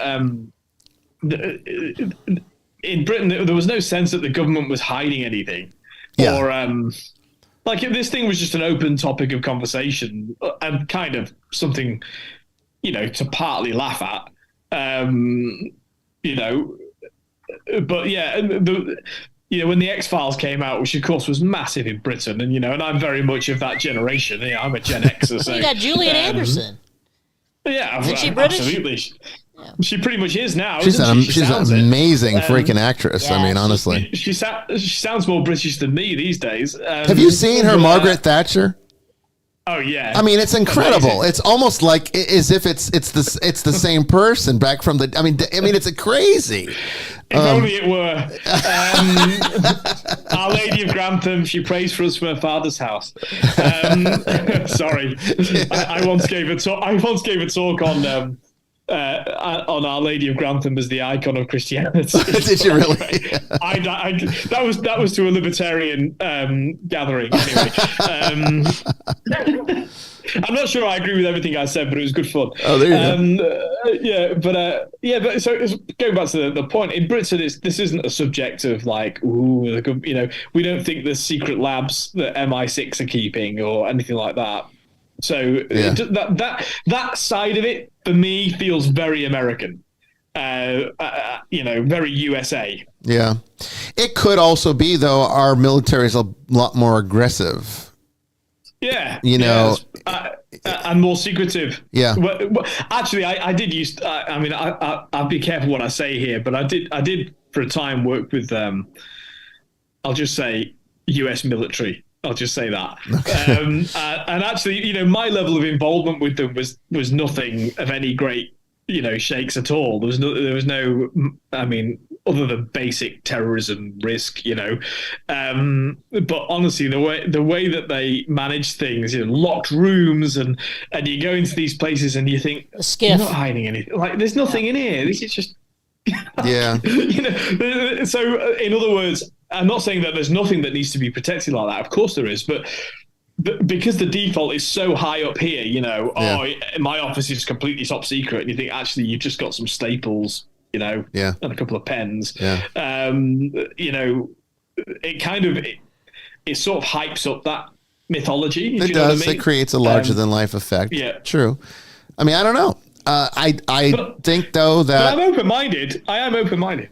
Well, I think we have to be because I think there's always a truth to everything. So whether it's a conspiracy theory, whether it's a wild mythology, I think everything has a core of truth that is hidden within the layers of misinformation. So I think peeling away misinformation is always a good idea, and hopefully Congress is finally doing something that's worthwhile in that sense. And if it is a genuine effort when it looks like it, I mean, I've listened to these congressmen talk, and I'm not detecting the usual political double talk that I see in politicians. I'm seeing genuine interest, genuine concern. And it's kind of, I mean, if they're acting, then it's good. And usually I don't find politicians to be really good actors. They always look like they're full of shit. They're horrible actors, and they tell horrible jokes. They do. But this time they look sincere. I mean, apart from Ronald Reagan was good at both. Well, unfortunately, he's no longer with us, but yes, I agree. I know. Yeah. So we need him back too. Oh man. I know. Well, what's our next one, Jamie? So this is a good one from D.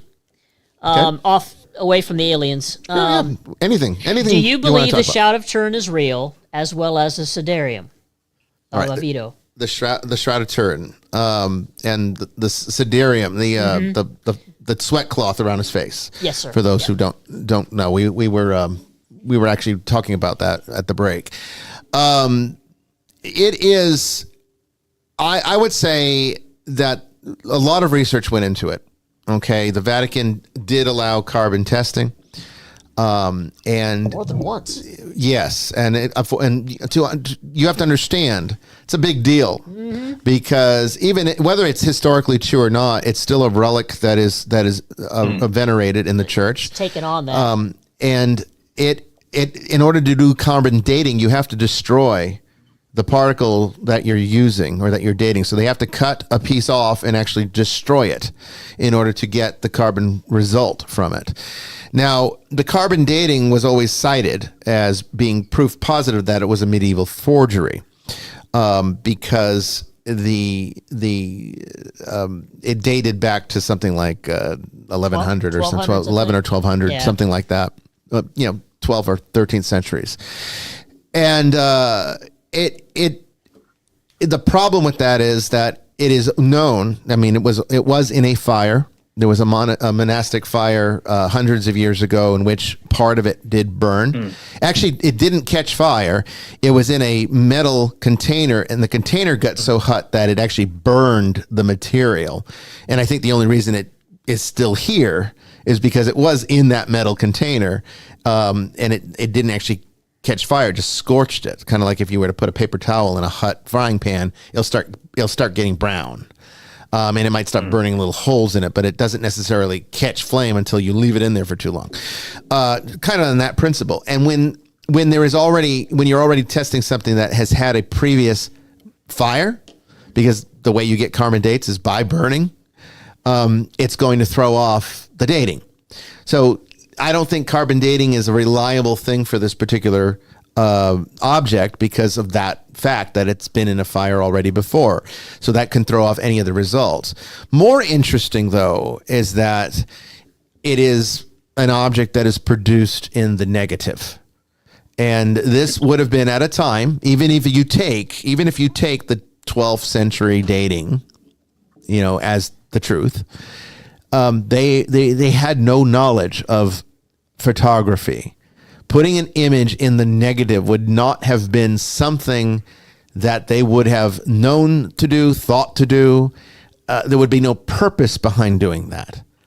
We actually still can't do it. Yeah, yes, that's the other side of it. What's on the shroud? We can't recreate what's on the shroud. Correct. They've tried. I've seen that documentary. Yeah, they've done some interesting effects, but it's not the same thing. No. The other thing is that I think there is pigmentation on the shroud. And so skeptics will say, there you go. That proves that there's paint. But there is also matter that has been tested to be blood, I believe. AB. And is it AB? AB, I don't remember if it's positive or negative, but from a male. Interesting. Yeah. And then there's also pollen that comes from a plant that was that's indigenous to the area of Jerusalem and was prolific at the time of Jesus. And also the way the cloth is made. Yes. It's contemporary. It is. Yeah. So, I mean, if you're asking me what I personally believe about it, I kind of take the official position of the church. I think it is an object that is worthy of veneration if one finds faithful value in venerating it. It's not an object of it's not an essential object of faith. We don't need to have the shroud. You don't have to believe in it. Even a Catholic isn't required to believe in it. It's something that can deepen your faith experience. It is something that has been held by the church for hundreds of years and was venerated as the burial cloth of Jesus, which in itself is kind of like an icon. I mean, and no different really. And icons can produce the same faith experience. In fact, the Orthodox theology on icons is that you're not just looking at art. It's not like the Sistine ceiling where, it's inspiring you with mental images. Icons are windows into heaven, literal windows into heaven. They actually open up a doorway into the kingdom of heaven that we can stand in front of and derive grace from. And I believe that the shroud is a conduit in this same way. which means there is absolute value to that. So I say treat it like any other relic. We've got a relic of the true cross. Is this a particle from the very thing that Constantine's mom found? I don't know. I think somebody said that if you put together all of the relics of the true cross, you'd have like 3 or 4 of them. Yeah. Because there's just so many pieces of wood that are claiming to be the true cross. But they are tiny pieces of wood. They are tiny. Yeah. I mean, it's not like we're all claiming that we've got a crossbeam. No. Well, some do have larger chunks, tiny though. Splinters. Most of them are these splints. are generally very tiny splinters of what would have been an enormous piece of timber or 2 pieces of timber. I mean, there's that. It's not that extraordinary. I mean, but I think you hit the nail on the head. But Father, you also got the holy foreskins, and I mean, if you put all that together, you'd have a foreskin like this. That's a whole other conversation. Mary's breast milk. I think you said something really important before, because look, these things are so I actually think the Turin might well be Christ's shroud, but my faith isn't based on it. Right. And I think that's the important thing you've said, is that we get the Indiana Jones trying to find the cup Christ used and all the rest of it. Would it be nice if we had the chalice that was used at the Last Supper by Christ? Yes, it'd be nice to have it, but actually it wouldn't change my faith one iota whether we had it or not, didn't have it. And I think this is what sort of distracts us from what Christianity really teaches, which is, the only things that we really are called to believe in are in the Niceno-Constantinopolitan Creed. Yes. Which, by the way, doesn't include the Filioque. That's the Toledo Creed. But anyway, we'll leave that to one side for now. We can have a whole show about the Filioque. Yeah. And so, I think the other thing, you see, if it turned out the relics of St. Peter under the Vatican were not. They were just, whatever, some random person. The Shroud of Turin, it was a forgery from the 12th century, which I don't believe it is. But if all of those things were true, it wouldn't change my faith one bit. My faith isn't in those objects. Right. And like you said, even the most venerating things is fine, but the most venerated objects are well, I talked about signs before, didn't I? That St. Augustine would say that the sign of an icon, for example, points towards the heavenly and divine. So it's an important sign, but it's not the object that's worshipped, but what it points towards that lifts us to worship the only thing we should worship, which is God. I mean, I would even take it far, and I know sometimes I have Christians that struggle with this one, but even the historicity of Jesus himself is not dependent on my faith is not dependent upon that. Do I believe Jesus actually existed in history? Yes, I do. I hear the point. Do I believe that the events that the Gospels teach actually happen? Yes, I do. But I don't need them to be. If somebody invents a time machine one day that can go back, and that would be I don't know about you, but if I could pick any date and go back, like the TARDIS, and be able to speak the language, kind of like how the TARDIS gets in your head and lets you speak the language so that you don't have to worry about that either. If I could go back and witness the events that became the origin of Christianity, that would be my first choice. That would be where I'd want to go. Not because I don't believe in it, but because I'd want to see what really happened and how much we got wrong, how much has been changed over time, or how much of it has actually stayed the same. It's more of an intellectual curiosity than it is anything else, more academic than anything else. But I would still want to see what happened. And if we got there, in 33 AD or whenever it actually went down, and it was a non-event, it was clearly some fictitious story that was brought up, some kind of carryover from Egypt, or whatever, some legend, and then you have to keep going further back to find it, and to the point that, you can't really trace it to anything. It just was clearly myth. It would still not change my faith, because what's real about my faith is how it has changed history, how it's changed me, and that is tangible truth. That is actual. That did happen. Christianity changed the world, whether you like it or not, whether you agree with it or not, whether you respect it or not. It changed our entire reality. And there's power in that, which means that there's also power in what it teaches, because it has inspired billions, if not trillions of people, over the course of 2,000 years, however many that is, I don't know. Generations. And there is truth in that. There is power in that, which transcends the historical event, in my opinion. So that's what I mean by that when I say it. Sometimes I think people just jump the gun and think I'm saying, well, I don't really believe Jesus happened. No, what I'm trying to say is it's irrelevant to my faith.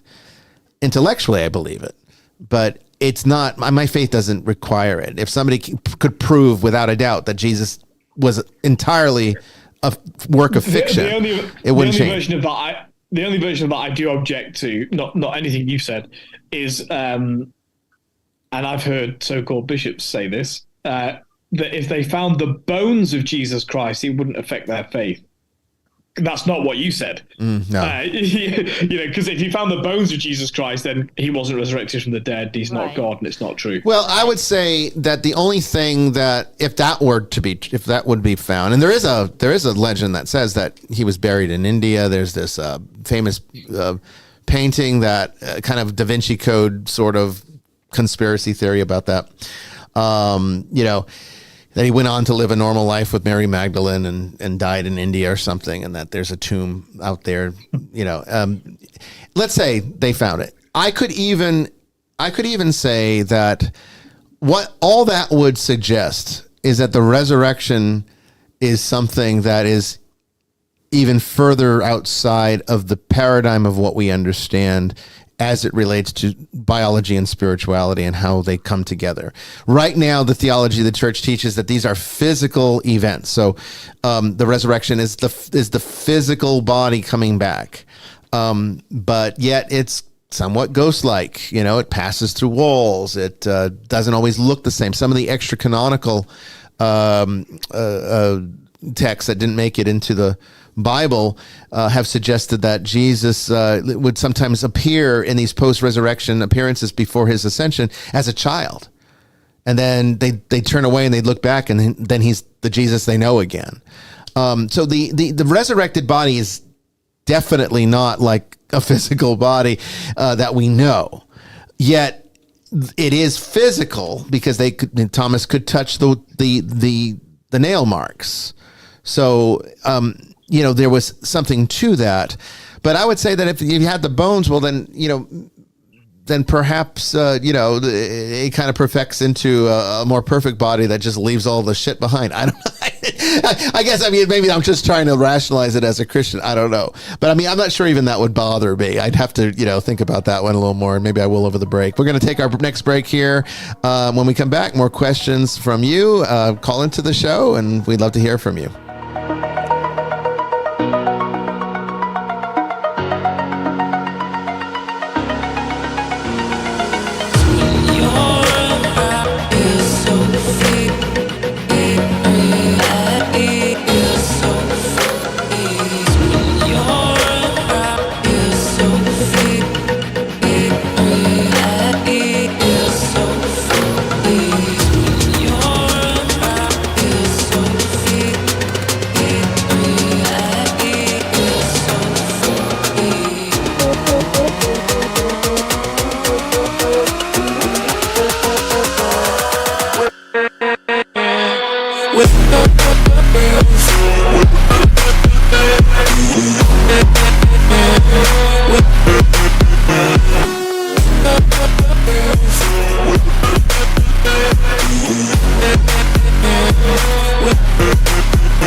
Welcome back, everybody, to the third and final hour of Vestiges After Dark. I hope you are enjoying the show tonight.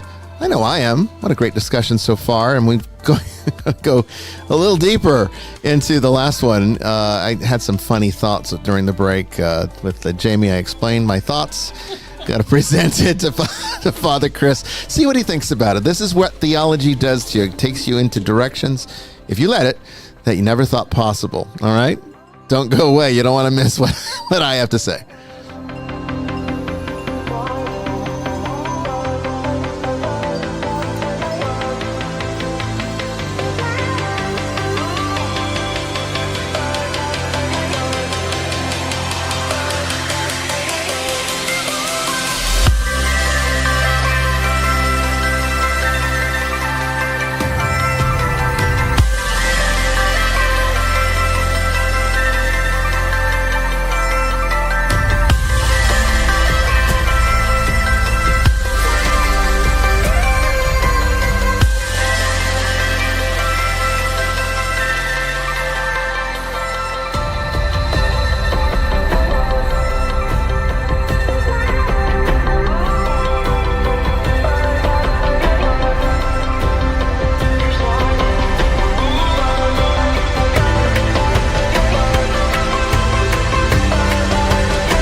Okay, so Father Chris, this is my thought, okay, on your thought about the bones of Jesus. Like that could be a deal breaker, right? Well, and then I mentioned the foreskins, right? So I started thinking about this. Now, we don't exactly know what the resurrection does to the body, but we do know that it would restore us to almost like a pre-fallen, to a pre-fallen perfected state, right? So, this resurrected body would never die. It would have immortality. It would be ectropic in nature instead of entropic like it is now. And then theologically, there'd be a message here. So, at the presentation of the temple, Jesus was circumcised like every Jew, right? Because the circumcision was the act that marks you as now being different, entering into the contract of the law of God. But Jesus fulfills the law of God, which means that now it's, it became less common. And then to the point that in Europe and most places, circumcision wasn't even done. And then, would come and go with medical, different medical opinions about it. But, in France, it was never. It was historically tribal. I mean, in Africa, some tribes would differentiated from bordering tribes because one did, one didn't. Yeah. But overall, after Christianity sort of dominated in Europe, it was no longer part of the religion because baptism now enters us into an intimate relationship with God. That becomes the new circumcision. And the old law is fulfilled. So circumcision is no longer required or necessary. That was even going back to biblical times. We see that argument with St. Paul, saying that we don't need this. You don't need to be circumcised. You don't need to be Jewish first to be Christian. But let's say for a minute, right? You got the foreskin. But I bet St. Paul would have circumcised his son. I bet he would. You think so? I'm not sure. He was very adamantly against it. I hope the knife slips. Yeah, I mean, Galatians. I think it was within context. Well, maybe. I mean, maybe he was just pissed off at that group that day, but I don't know. I bet he never ate pork all his life. Yeah, I don't know. I mean, that'd be an interesting question to ask him. When you go back in your TARDIS, you could ask him. Yeah, we'll have to go to see Paul next. But anyway, but you got these relics that supposedly are the foreskin of Jesus, right? From his circumcision. So that would be the only flesh we'd have of him from his, corporeal form. And yet, would the resurrection, I wonder, have restored it? Not just on the principle that he would be re-perfected again, but also on the premise that it would be a theological statement to make that the old law truly is resolved, But the foreskins would still be there. He would just have a new one, assuming the resurrection works like that. So I guess if I saw the bones, I would think that maybe the resurrection has some kind of principle on that maybe your body is restored from the substance of what it was, which would explain also why. And I'm not the circumcision thing's, it's funny, yes, but it kind of does lead us into an interesting thing. It opens up another window. It does, because the other window is, what about people that it's always revealing circumcision? Yes, it is. What about cremation? What about people that fell into volcanoes and, dissolved in lava? What about people that went down in the Titanic and were completely just dissolved by soup? Yeah. Look at the Titan disaster that just happened. They say that at the pressures, they literally would liquefy, instantaneously, faster than the brain would be able to process the pain. Thank God. I guess it's a good way to go, if not terrifying. It's just lights out. Yeah, it's just truly lights out. But again, there's nothing left to reconstitute. So clearly the resurrection of the dead is a very mysteriously unique way of reconstituting that which is no longer. And, you're just lucky if there's a corpse in the ground that you can build. But I mean, that's why we had Christian burial. Partially was that you needed to keep this safe and protected for the resurrection of the dead. You didn't want anything to happen. Why cremation was, and it still is in the Orthodox Church, frowned upon to the point that it's condemned. Don't do it. Because it does come back to this mindset that the body must be preserved and protected for the resurrection, for the judgment day when it will rise. But we already know that. I don't think it's. I think these are good questions. I don't think that's the principal reason the Orthodox and of course Catholics until really the early 20th century and Anglicans really at the same time. What's about respect? They were all opposed. They were all opposed to cremation. Partly out of the, reflecting St. Paul's theology of this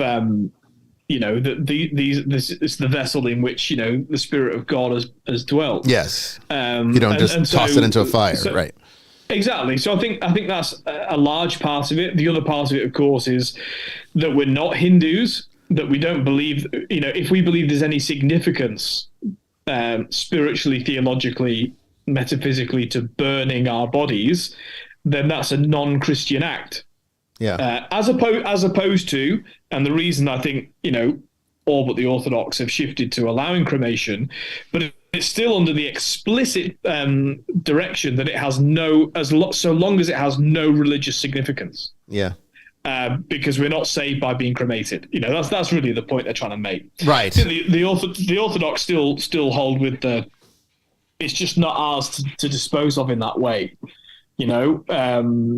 There's something more natural about burial or even being exposed. Cremation is there's an intent and a will of humanity to create a fire and put a body on it, and I see the difference. Although I'm not caught up on that, I have to admit it's not something I'd down a hill over. Of course not. It's just it got me thinking about the bones and how could we reconcile that with theology. So in terms of the resurrected body, I think what's unique about the Christ event is that his resurrection, restoration, heavenly body was done instantly and immediately, because that was necessary for salvation. Yes. So in a sense, because Christ is both God and man, he's both eternal and temporal, and therefore it wasn't deigned that he'd rot in the grave until the last day. He rose from the grave, harrowed hell, rose from the grave, body and soul, to be in heaven forever, to be our exemplar, so that we can say there are human beings in heaven because Christ is still human in heaven. Yeah. So, but I think inevitably, post-Enlightenment, we think about, what are we going to do if I've been evaporated by pressure in a submarine? How on earth is that going to or eaten by a lion, right. Yeah. Or a shark, right. Then we think how would a scientist reconstitute our bodies from what is now shark excrement? Well, to quote Christ himself, to man it's impossible, but to God all things are possible. In other words, when God is restoring and recreating really the human race at the end of time, because at the end of time is not the end of things, it's the end of time. And so at the end of time, where God restores our bodies, well, we're told, which is another way, heavenly body, which is another way of saying the end of entropy, because time only exists because there is a beginning and an end, but when there's no longer an end, you don't have to have the middle anymore. No, it's the end of science. Actually, it's the end of all of those. So I think, but the distinction would be, it doesn't really matter what happens to my body, in so much as I have faith. So if I'm a Christian fed to the lions, I have no control over that. Clearly, I'm not going to be buried in consecrated ground. I'm not going to have all the things that in an ideal situation would happen. But we believe that on the last day, they'll all, well, in fact, not just the saved, all people will be resurrected. Yeah. And judged. That's right. That's right. It's not just the saved. Yeah, so they're not lost forever, but we're not talking about we have incorrupted remains of saints and what have you that are preserved. Which I think is a mark of just a mark of the Christian faith in itself. It's a sign mark of their of holiness. Faith. Yes. They're nurse streaming. Because there's a connection to immortality there and eternal life. Yeah, but in eternal life, they won't have that body. They'll have a perfect resurrection body. Right. So, but I think what's unique about the Christ event is that it's both temporal and eternal simultaneously, which is why I think if they found the bones of Jesus Christ, then the entire faith is completely debunked. Well, actually. I mean, and part of it, I mean, I guess the biggest part is the fact that the story's still valid. Well, with the exception of the tomb, because they went in there and they couldn't find him in there. That's right. So clearly, if the bones were still there and he resurrected in some more spiritual way, they would have talked about that, I think. But the fact is that... Well, and it wouldn't be in the creed, and I think it sounds dangerously Docetus to me. Yeah. Because it lends itself to the idea, just for our viewers, that although Christ was in the form of a man, it was just a man's suit, he was really just pure spirit. So the idea is pure spirit, it's just a man's suit. Well, if that's true, then he didn't suffer on the cross and he didn't die. Well, that's the foundation of the laughing Jesus from, I think it's the Gospel of Peter, if I'm not mistaken. Yeah. That they're watching and they're all horrified, and then all of a sudden they hear this guy laughing behind them, and they turn around and it's Jesus, and he's laughing. He's like, "Look at these people! They think they could kill me." And, I mean, it's kind of a funny story, but it's like it kind of you can see why they rejected it. Yeah, absolutely. So it would make a mockery of the crucifixion. If we found the bones of Jesus Christ, then we're not saved through the cross. Absolutely. Okay, what's our next question, Jamie? So I'm going to go to one that's actually very interesting from Kiki. Okay. And she's asking about frequencies. I've just got a little bit of it written down. It's up thread. Do frequencies attract good or evil? And if so, do you do experiments to try to communicate? I believe is what she was trying to say. And, well, you had a great answer. You had a great answer for this one. What was the rest of it, Brandon? So the question was, is there a frequency or sound wave that attracts good or evil? And if so, did you experiment with what happens when creating a certain sound or frequency? So you had a great answer to this. So I'd like you to lead it in. Right, well, Danielle hit it on the head. I couldn't remember the woman's name. I finally found it. But Zach does have a room in his museum with her equipment in it. This woman, Lee Shapiro was her name, and she did experiments with frequency and radio waves to try to connect to other dimensional beings. And she did make connection with something, and it kind of flipped her on her head, and she ended up dying in front of the equipment. And she died in the chair, right? She died in the chair with a look of horror on her face, from what I understand. Isn't that in the Haunted Museum? Yes. That machine. Yeah, that's what she's talking about. Yeah. So those experiments have been done, whether you believe that's what happened or if she had her heart attack. There are those that debunk it, saying she had congestive heart failure. Whatever the case may be, she did do those experiments. And they're done, those kind of experiments are done all the time with scientists and with us. We know from our workings that lower frequency tends to be more demonic. And the higher the frequency, it's more angelic. So you can akin that to music as well. I will say that, I mean, Jamie knows this of me. I have no tolerance for bass at all, with the exception of when it is playing in a actual musical piece where there are other elements that balance it back out. So of course I can listen to rock music or something that has, a beat or a rhythm to it with drums or percussion instruments that produce, deep bass sound.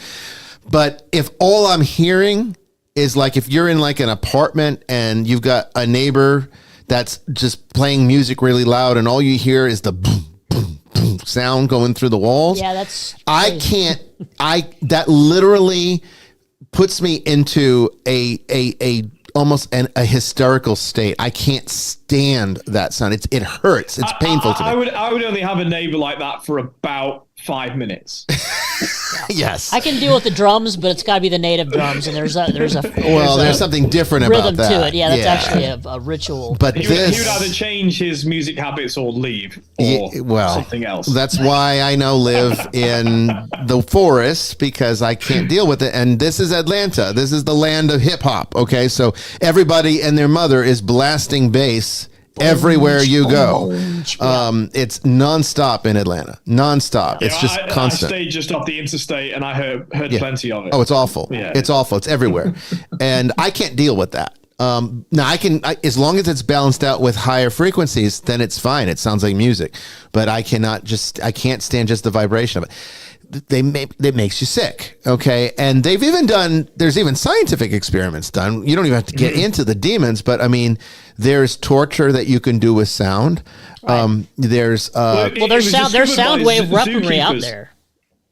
But it was discovered by zookeepers when they slept with elephants, because elephants communicate with very low frequencies that we can't hear, and they got sick. And so, I mean, this is not controversial. It's scientifically proven that low frequencies literally make us vomit. Well, do you remember the attacks the sound wave in Cuba? Attacks. Yes, the sound wave attacks. Yes. Yeah.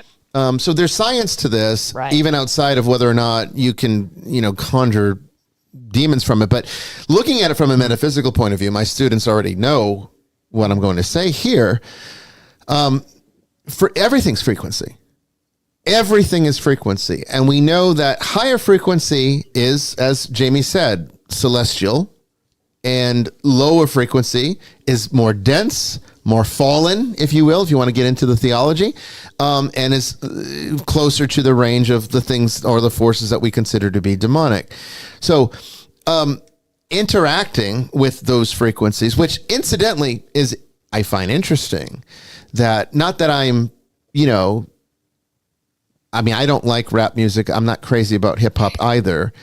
I don't like that kind of hard side. I even don't like heavy metal. I really don't. There's a darker tone to that music. This is not something you go to a classy restaurant and you're not going to hear, rap playing. You're not going to hear heavy metal playing. Typically when you go to like a fine dinner with several courses and really good wine, it's soft, higher vibratory music that's more in the classical range or new age. Look at new age, people that are really blissed out into this, all this consciousness work and everything else. They're using high frequencies to do that.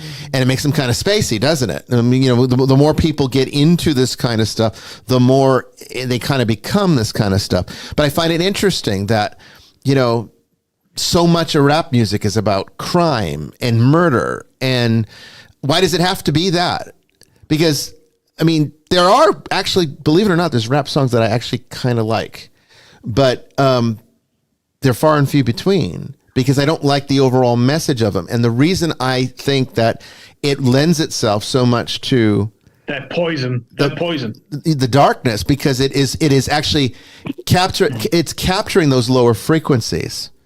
Well, it's interesting because in monasteries, I know that's going to be controversial because I know there's a lot of people out there that love rap, and I'm not criticizing. I'm a heavy metal nut myself. Yeah, I know you are. When I'm feeling aggressive and need to get some stress relief, I crank up the heavy metal, Kill Switch Engage, 5-Finger Death Punch, Hey. But even in the monasteries, the chanting's more of a higher frequency. Oh yes, absolutely. Very rhythmic. Yeah, Gregorian chants very. There's a reason for that. Don't forget, in the Slavic monasteries and certainly in the Russian Serbian Orthodox churches, there's the very low voice of the what do they call it? The octavist. The octavist who basically sings an octave below what a normal bass would sing. That's part of if you ever play it. I don't think I've ever heard that. No. Yes. Slavonic chant, and it's deeply moving, but of course, as you mentioned earlier, Bishop Bryan, is balanced out because it's part of a polyphony, and because it's only voice. There's no other music allowed. Right. So because it's only voice, there's a purity to that because it is natural, even though obviously limited numbers of men can sing that low. But yeah, there's a tradition but it's very stirring. Yes. And so the idea that you would then amplify that, electronically, I'm not surprised it has powerful effects. Yes.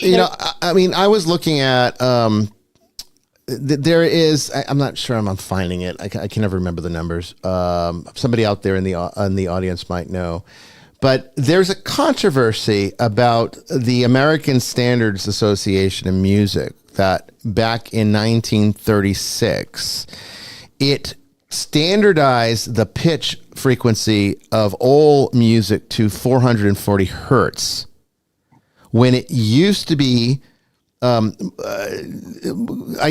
culturally defined, like different places use different ones, but there's a considered to be a perfect tuning that is 432 hertz that was very common, and people will swear that when they are using music for meditation, that when they move to pieces that are played in 432 hertz, they feel healthier and happier, where 440 seems to bring people more down, which is interesting because you're talking about frequency, right? And so when I'm talking about high frequency versus low, we're not necessarily talking about pitch as much as we're talking about effect, okay?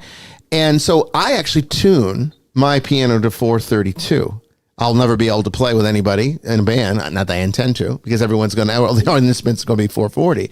But I use 432, and I can tell you I have felt a dramatic difference in how I feel. I'm much more relaxed, much less stress. When I play in 432, it's a completely different experience than 440, and it sounds more jarring when you do. There's this YouTube videos that you can actually bring up where it plays pop music in both frequencies, and you can listen to them back to back. So they're like music that you really know very well, and when you listen to it in 432 versus 440, the 440 is so jarring, and yet 440 is the normal one. All the music coming out today is in 440. But when you listen to people that do modifications to bring it to 432, it sounds so much better. It's very interesting. So yes, that's a kind of a complicated way of answering the question, but it absolutely does channel spiritual forces, incorporeal forces, that are aligned to the various things, that frequencies that are either beneficial for us or they can create malignancies if they're not. So you have on Skinwalker Ranch right now, the TV show that's on Secrets of Skinwalker Ranch, you've got real scientists doing real experiments. As far as I know, it seems to be pretty real to me.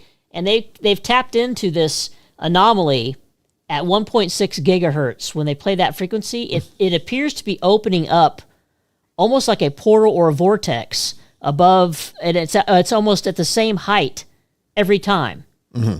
And they've sent rockets into it, and they explode when they hit this area. It's like at 33 feet, and they'll play frequencies, and without fail, at 1.6 gigahertz, this anomaly happens. They've seen orbs show up. So it's fascinating stuff. There's something to it. Oh, yeah. So I do think that there's definitely an interdimensional thing going on. I think what it is that, interdimensional is a very good way to put it, because really what it is the universe is geometry combined with frequency. Yes. All right. It is geometry and frequency. And that's pretty much it. Everything else is just the way our senses interpret that data and construct it into something that's meaningful to the story of humanity. But overall, when you break it down, it's just geometry and frequency. And if you think I'm wrong, well, go down to the subatomic level and tell me if there's anything other than geometry and frequency. Well, there isn't. It's where's the YouTube video you can watch where a guy has a big drum, it's a metal drum, and he throws salt or sand in the middle of it, and then he takes these different instruments and he rakes it across the outside of it, and the vibration of the music and the sound makes these snowflake patterns. Yes. That's simple geometry and frequency right there. It is very real. You can watch videos on it all day on YouTube. Absolutely, yeah. Okay, we've got a caller here from 615. Let me see if I can bring them on. Hello, 615, area code. You are on the air. Hello. Oh, it's Joy, of course. 615. I have to remember that. Of course it is. Hey, Joy. I don't think we get any other calls from 615. So if it's 615, I just be like, "Hello, Joy. What's on your mind tonight?" Well, I was intrigued by the talk about frequencies, and of course, we think about the lower frequencies and the lower sound base and how that disrupts our body so much. It causes nausea and vomiting and diarrhea. It makes your cells kind of disintegrate a little bit. Mm-hmm. And then you think of the higher frequencies, and we're mostly oblivious to them unless they cause some kind of problem, but they can still cause problems. And it reminded me of how you mentioned, that there are, that we can't see the angels unless they do something to make it safe for us to encounter them. But if we were to encounter them in their raw state, we would probably not be in good shape. Mm-hmm. And the people who have seen them, who have had religious ecstasies and been elevated to the point where they could see like a seraphim, they were in a special high frequency to see that, but they couldn't stay in that frequency. And I think that's the kind of, thing you might want to talk about with, like when we become permanent, we wouldn't have any issues with that. That's what that frequency is that we can't touch, but it flies over our head, kind of. Yeah, no, that's exactly a higher level. It is what it is. It is what you're saying, because I was thinking while you were talking about that, I was thinking a lot of like, ayahuasca and how the DMT changes the frequency of your brain function. Right. All drugs do, actually. Wow. And I'm thinking that's probably how they're able to encounter people that go on these, vision quests with this substance, are able to then see and encounter other dimensions, and then they inevitably meet various creatures. And interestingly enough, one of the common ones is a serpentine entity of some kind, which sort of governs the universe, at least is how they experience it. And what it is it's almost as if, and I've watched like recreations of it. There's actually a fantastic, if anybody out there has VR, you can get a virtual ayahuasca experience where, you go out there with a genuine, medicine man, and he takes you on the journey virtually, and you can experience what it would be like, or what you would see as you go. And it's apparently extremely accurate, because there have been people that have tested this, that have done the journey, and say, yeah, this is exactly what it's like. This is exactly what you see. And so the only part you don't get is, of course, the feelings. You're just seeing the visual sensations. But what's interesting is you see them there, and then slowly it's like the world around you sort of fades away, and then a new world sort of opens up right around you. But it doesn't imply that it's like you're going anywhere or your soul's leaving your body to a spiritual place. It's basically just showing you what's here right now, accessible, that you don't see going on around you. Frequency is able to change what we are able to tune into, just like a radio, right? It's like you can hear all different channels right here, right now, with that radio, just by turning the knob to a different frequency. You don't have to go somewhere. You don't, like, in order to tune into a frequency that's going from, coming from that direction or this direction, or this radio station versus that one. You don't have to go to those stations. It's how we see color. It is how we see color. Yes, everything's vibrational. Maybe that's how that SLS box works. It could very well be. I mean, but no, that's you're. I think you're right on target there, Joy, and it is. And of course, that made me think of meditation, because, of course, I when I meditate, I put my mind into a different frequency. It goes to like gamma, I think. I don't know. I'd have to look at the brainwave stuff. I've got a little machine that you can measure what your brainwaves are, but it's like relative to what they were. Mm-hmm. So it calibrates according to what you're doing, and then you go into the meditative state and it changes. Yes. So, like, it shows you what frequencies are going on in your head, and how you can teach yourself to align yourself to higher energies for meditative purposes. And of course, when you meditate, that's when you start, connecting to these other worlds. That's how I, astral project and do things like that. So I think it's also why people... I did not even think of it that way. Yeah, well, I think it's also why people have a lot of spiritual experiences around the time that they're either waking up or falling asleep. And it unfortunately is also the reason why skeptics say, oh, it's just a dream. Your brain wasn't fully awake yet. That out-of-body experience that people sometimes report in that halfway state, gets accused of being just a product of a dream state, and it feels real because you're half awake, but you're half asleep.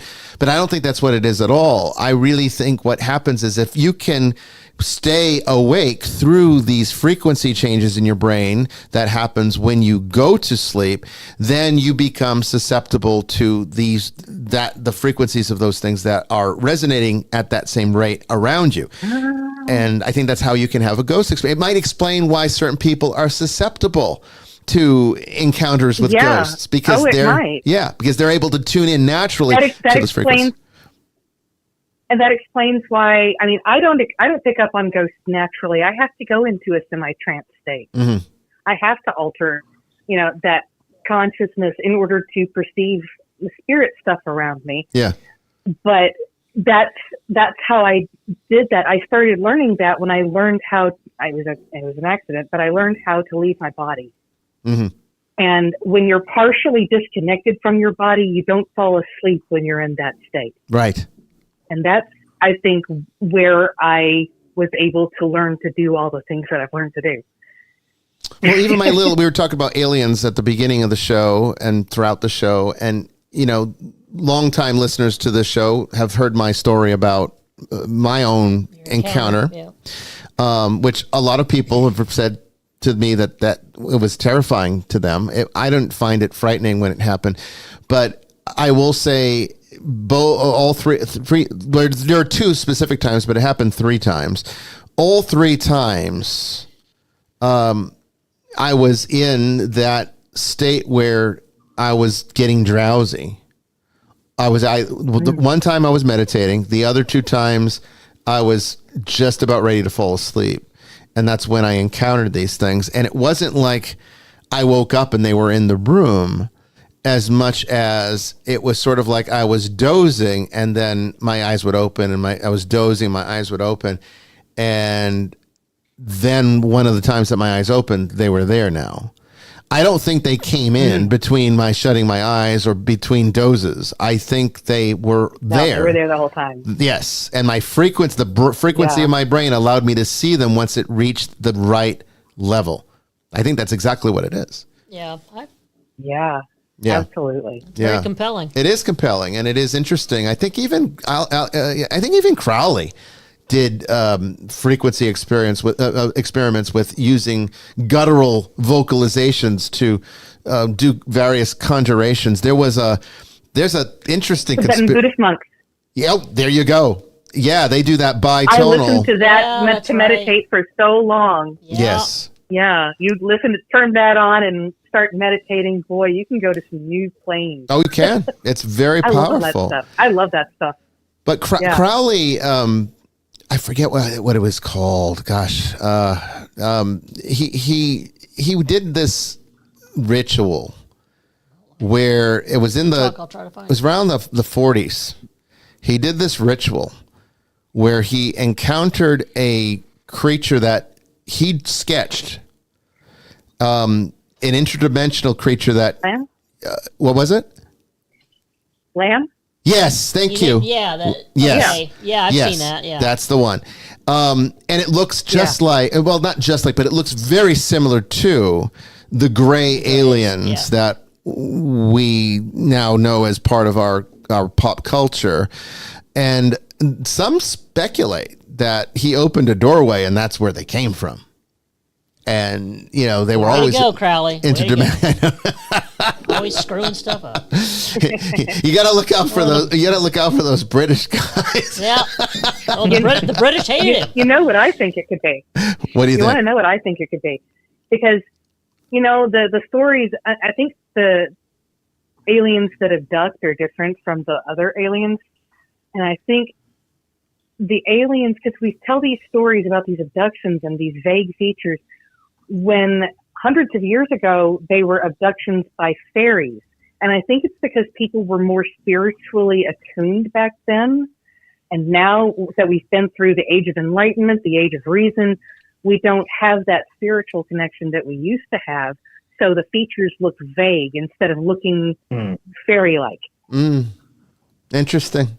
Yeah. Rationalism definitely gets in the way. There's no doubt about that. Oh, I think it does. And I think that is a big... Less so in the East. I mean, that's why it is a Western problem. It is. Yeah. It is. Fascinating. Thank you so much, Joy. That was great insights. Yeah. Call in. Thanks. Yeah, call in any time with that. That's a great one. My gosh. Joy is fantastic for coming up with these ideas that expand on we need to the have a overall show theme. on frequencies and dimensions. Oh yeah, we should. And it's fascinating. Do we have any more questions? We still got about 6 minutes. We had one from Not Sure up a little bit and asked what if this is going back to the alien thing. Mm-hmm. What if the Anunnaki ended up being real? I mean, we just don't know. I mean, ancient alien episodes. I would have said, again, just 4 years ago, I would have said, maybe not even 4 years ago, maybe even less than that, I would have said that all that ancient alien stuff was just a lot of nonsense. We poked fun at it a few times over a couple of drams. Oh, we have. I mean, I've always struggled with it, but, in light of what's happening, I mean, it seems completely plausible that if there have been encounters here on this planet, if we are being visited, and this does somehow get confirmed at some point, hopefully in my lifetime, it looks like we might be heading in that direction, which would be awesome to get this information known, I think. I predict we'll know no more after that hearing than we know right now. Probably not after the hearing, but I would like to think that it might be a step towards. It's a step towards. I do think it's a step towards, and maybe maybe it's basically said, look, you're on the path of annihilation, and we're gonna stop it now. I mean, it does. I do find it interesting that Roswell happened in what, 1947? And when did we drop the atomic bomb on Hiroshima? 44, 45? 45. Yeah. I find that kind of interesting to me, that there wasn't really any activity in that way. I mean, there's been reports of things, like there's even paintings from the Renaissance that show stuff that looks like, flying saucers, but they could be other things. Incidents over missile silos too, where you remember the incident out there, and was it NORAD? Where was that? Where the there was a UFO above the silo, and it shut down all the systems to the weapon systems. They could not override it. Everything just shut down, and they could not get their systems back up. And it was over one of our nuclear missile silos, and there was a UAP you'd above think that it made an appearance during the Bay of Pigs incident, right? If that were the case. Well, there was I think around that time there was where the whole eastern seaboard shut down, and there was like 19 UFOs reported all across. Remember that? Yeah. Wasn't that around that time? Above the White House and all that. I don't know what year that was. I want to say it was around the time. Might have been. 61 was the Bay of Pigs. I do find it interesting that this all accelerated in the atomic age. And maybe it's more than coincidental that it did. Like I said, I have always been outside of the possibility that it's some kind of government ruse for some nefarious government mundane issue. Outside of that, if there's truth to this, I have always been in the camp that if they wanted to kill us and destroy us, they would have already done so. There is no point in leaving this going. They could have done it, and I think they would have been coming here for a very long time, which is what I was getting at. So why would it just be now? It's just now they've chosen to interact. So maybe what it is, like maybe Star Trek was right. It's not about when you're warp capable. It's when you're atomic capable. Because that's when you can really destroy yourself. Yeah, they'll come to you.